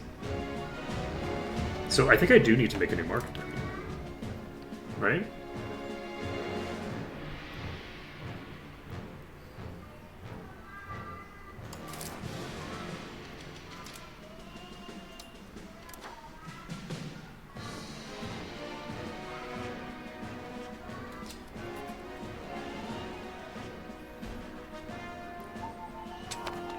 So this will be its own centrally controlled market.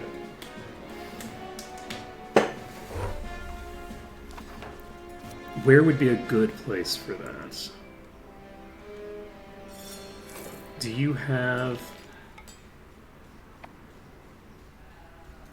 Like, I would preferably like to do it somewhere where there's good harbor capacity. Suitability is 0.5.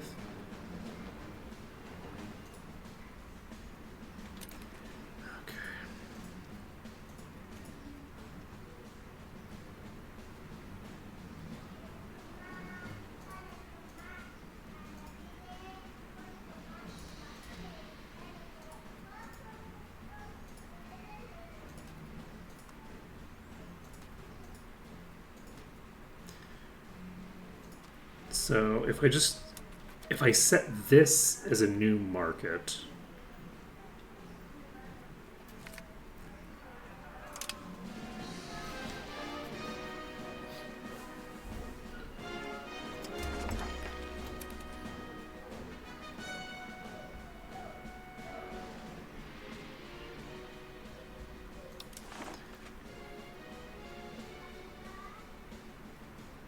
I don't think I need to bother with this.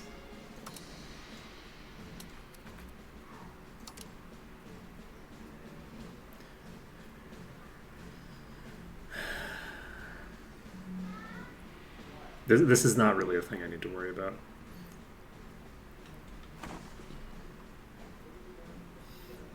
Alright, we have enough now to make a market here, and I think we do. Let's see what happens if we create a market here.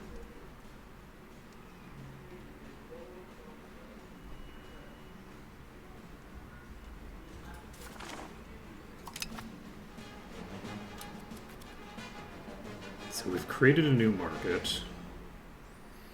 It will hopefully be useful.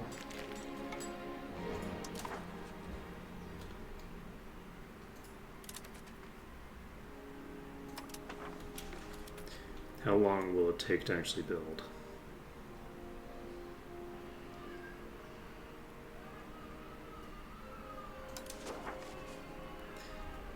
Okay, we're building this. And the hope is that this will allow all of those buildings to function, and we'll have a market over in Australia that will eventually be competing with us. Oh, someone's embraced... Kedah has embraced meritocracy.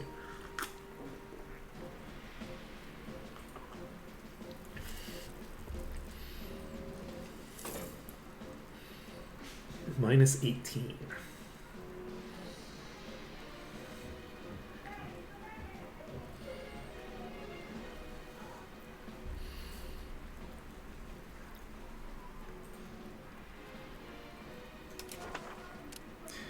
I think we are... Ooh. Majapahit has taken control of this random province.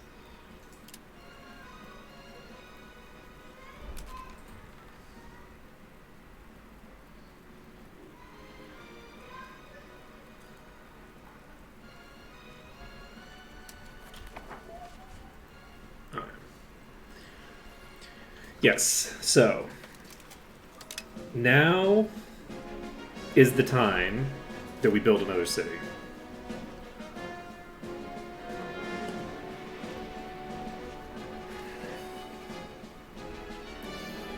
Glass, masonry, and lumber are all cheap, apparently. So yeah, we'll spend the 320 to found this eventually. We also need to keep an eye on this institution thing. Can I...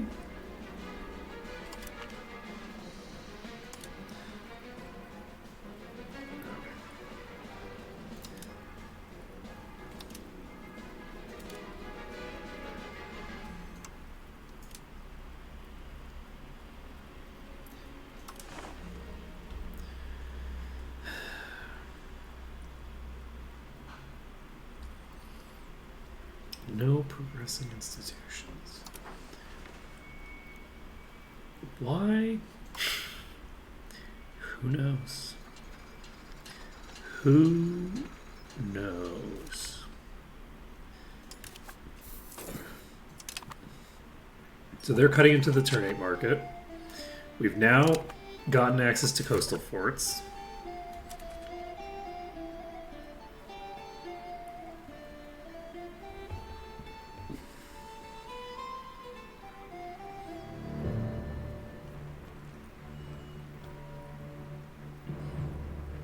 Stability might be nice.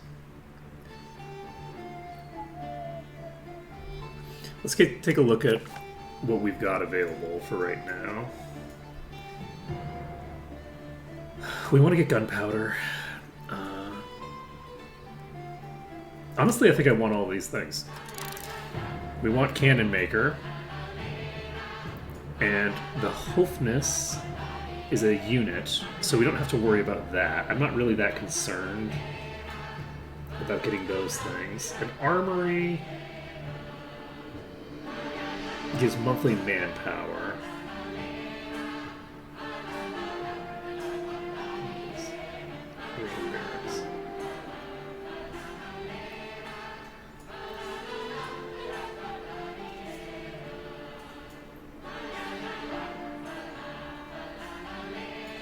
Fort defense I don't need because I don't even have any forts.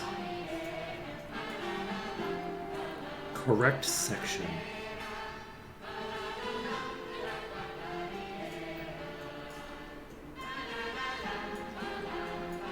Piracy, Plated Knights.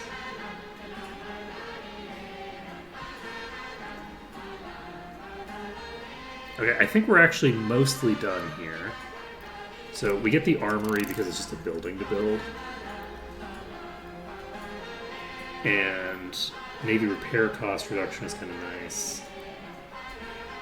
We could get tolerance of heretics after this. Pop join rebels. And hopefully by that point we have banking. You know what? Considering that I do not appear to be getting banking right now, I think we will go to Temasek Market, go to Trades, and we are actually going to remove this, and then we are going to increase our market automation to max. And I'm actually curious if we gain or lose money off of this, and whether it's temporary or permanent.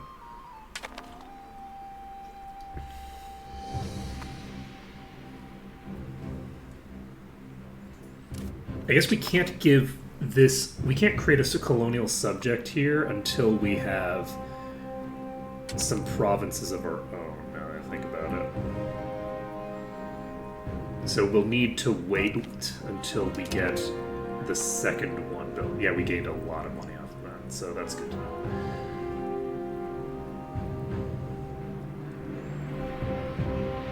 Interestingly enough, there's enough market shenanigans going on now that there's a decent chance that I don't even need to worry about it too much. So, we have a fish thing here. We haven't quite maxed this. We should max this out. It would be really nice to be able to make more off of this. I'm wondering if...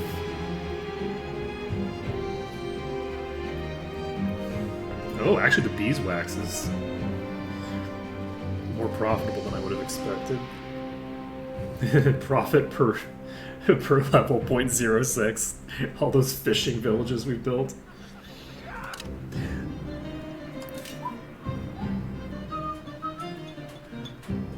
Okay.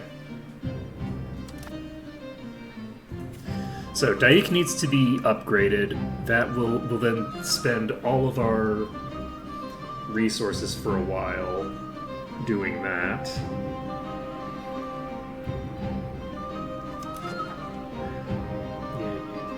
Okay, so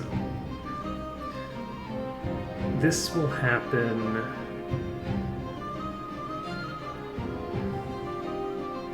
in 5 years.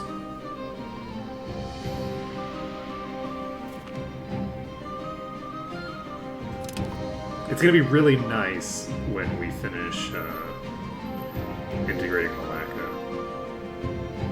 Oh, right. Also, we have the ability to build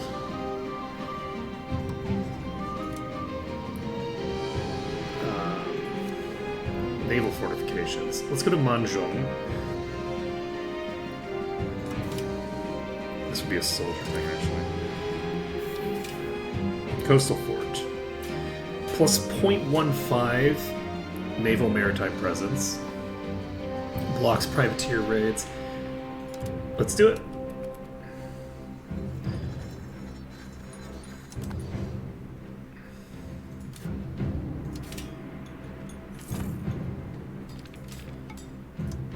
So what does the castle do? Gives us a garrison. Allows zone of control. Oh, wait. We can propagate a zone of control through a castle?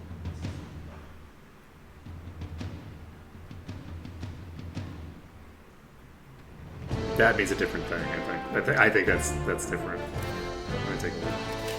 Does this have the same? Local proximity source is what I'm thinking of. Zone of control is a different thing.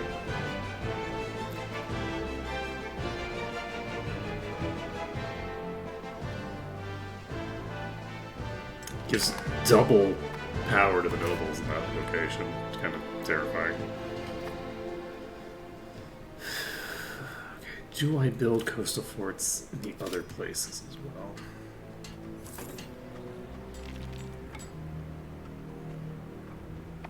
I don't know that I need to yet.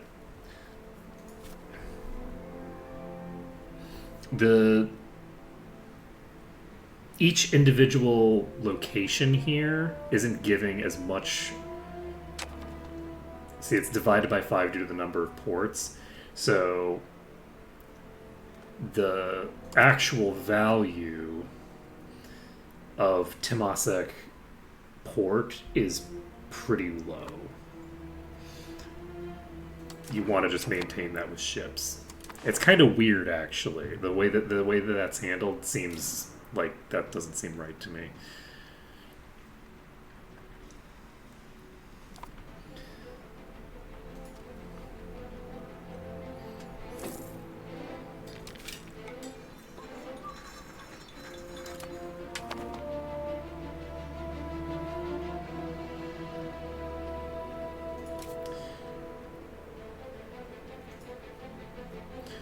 How much would it cost to make this into a city?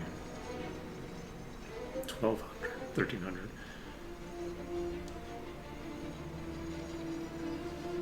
I don't know that there's any real reason to bother with that. Not right now. Going from a rural to urban is huge. I legitimately don't know how big a difference it makes to go to a city. But we have Malacca as a city to look at. They have a sergeantry. No reason to build a trade office. Oh, it will give me additional levels for the things, so that's useful.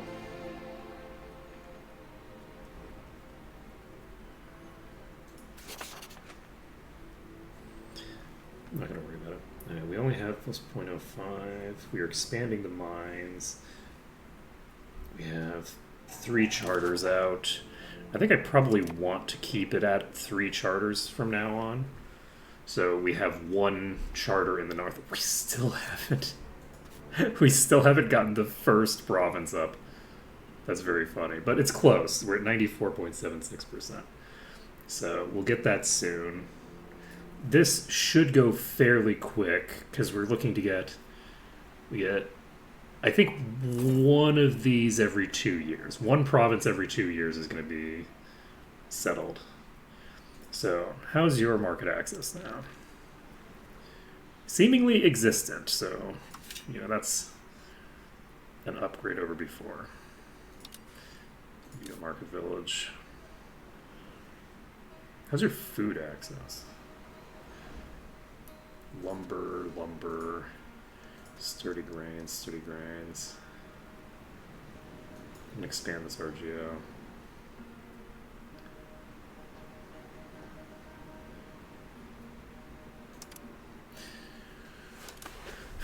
Okay, we are doing what now? We are going to buy a thing if I ever stop spending money on other things. I'm actually going to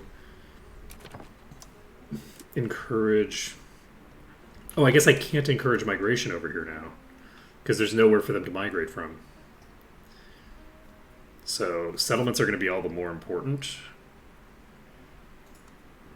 Since these are now, this is like a completely isolated market now. Let me take a look at how our market's looking. So this market is now expanded to all the way over here. How is Temasek? Temasek still can't break in over here. Encore is doing okay for themselves. Martaban is shrinking. All that jazz. How can I increase access to my market and not to their market?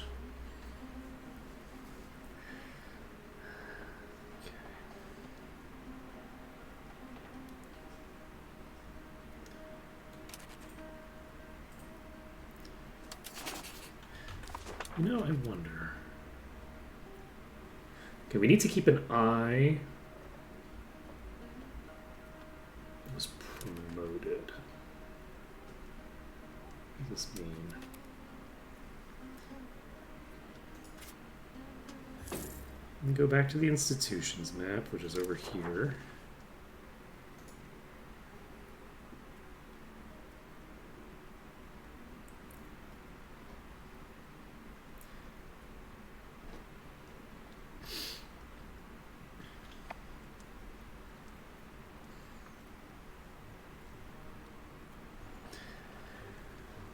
Oh, I can actually increase my speed back up to 4. Okay. Whoopsies. It's fine. Look at us. Look at us. We're going to get there. We're going to actually be willing to wait long enough. No, we aren't. No shot. How are we going to get through 3 more months without me clicking on something? It can't be done. You know, it's actually tempting to build over here instead, now that I think about it. If I could get...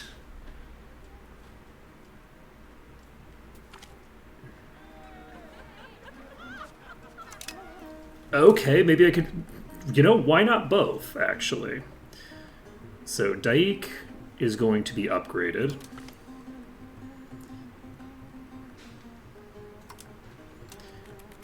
And Santabong, how much do you cost? 370.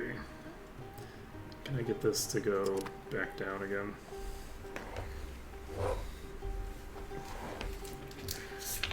I think we do both of those.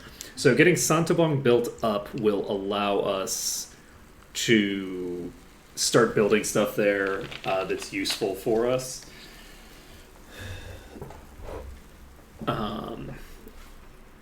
We'll be able to start building markets, and I think that we want to have just a shit ton of markets built.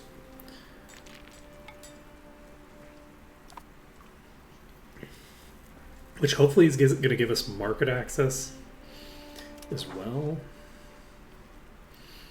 I need to figure out how market access works. Give me a second. Okay, let's go to you, Santabong.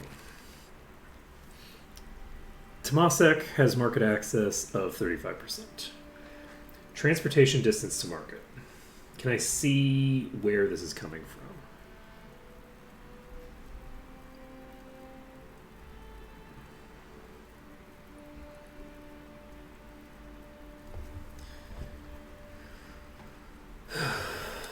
No.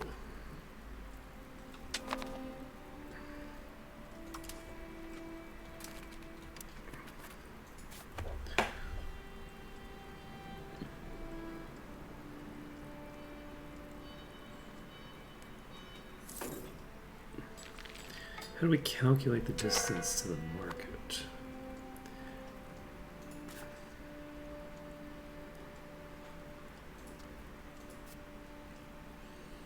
And how do I improve my market attraction?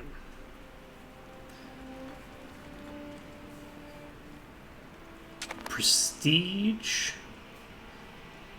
trade income versus base tax. So basically, the higher... This is the wrong... Which market is this?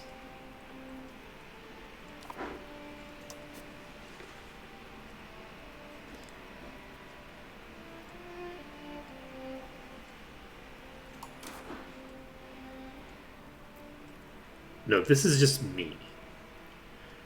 Like, any market that I control, I guess, gets these modifiers.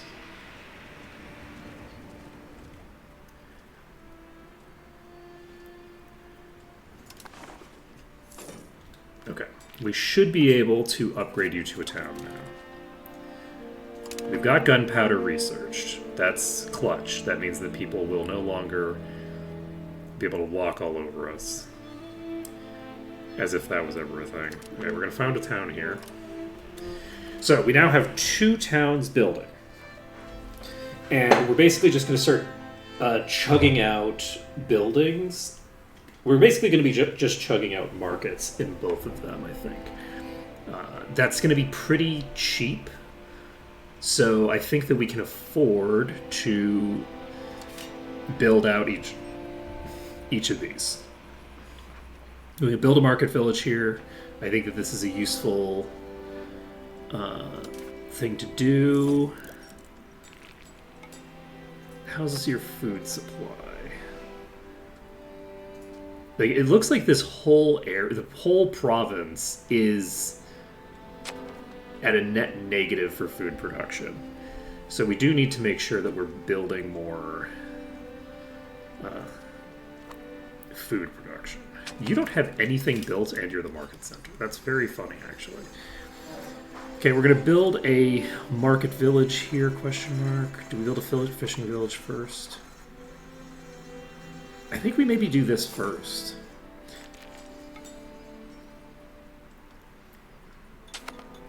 You need food. It's eventually going to be too costly to maintain. But for now, I think that that's a good deal.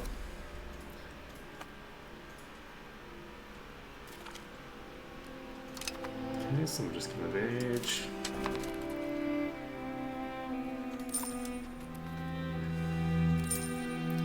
I don't really care if a building isn't making money for me, which is part of the reason that I'm not making as much money as I otherwise would be.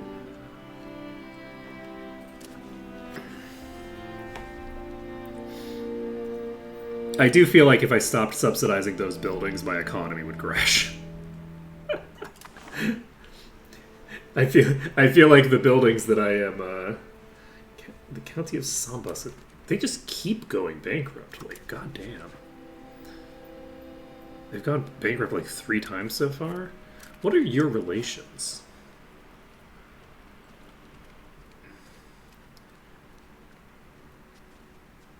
No.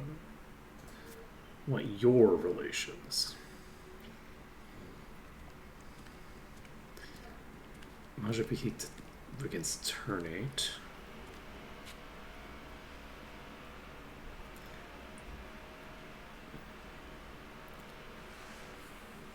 Okay, so you're a vassal of Tanjungpura.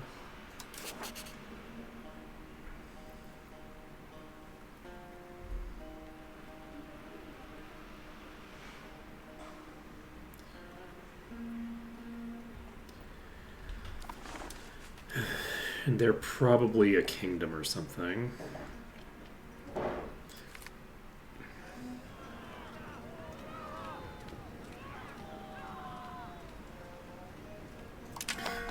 Nope. Don't care. Private fortune's not our business. Okay, so we have...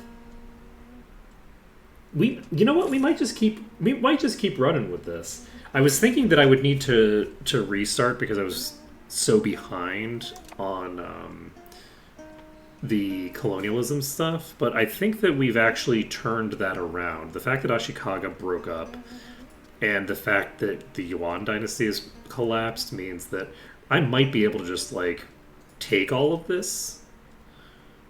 Like, I could potentially colonize Taiwan as well. Colonizing Taiwan is dangerous. The Kingdom of Wu, like, is a little bit concerning. Like, I don't know how that's going to go for us. We should probably build a market village and a settlement. How are you doing?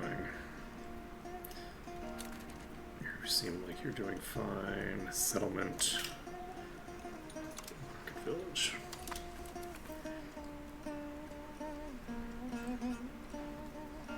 Okay, let's take a look at our markets.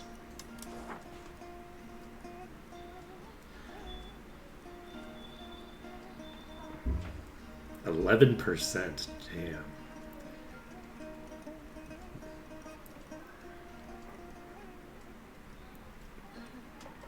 How do I get the transport? I need to figure out how to get the transportation distance lowered.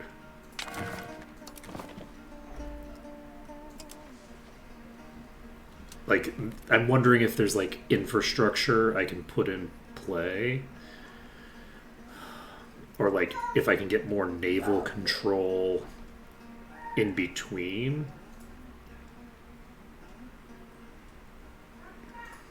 Because like I don't have naval control here at all, so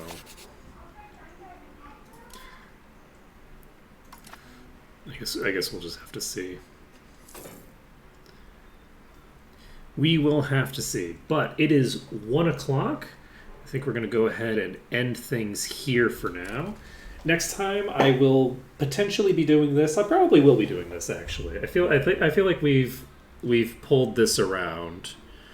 I'm a little surprised that we were able to beat Khmer. The fact that Sukhothai just refused to give them access is saved the run completely.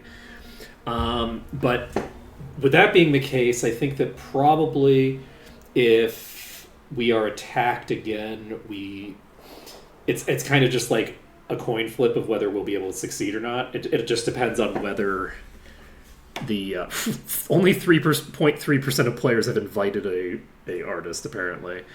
Yeah, that's gonna be it for now. Thanks everyone for watching, and I hope to see you again next time when we will hopefully not get invaded by Khmer again. Later, folks.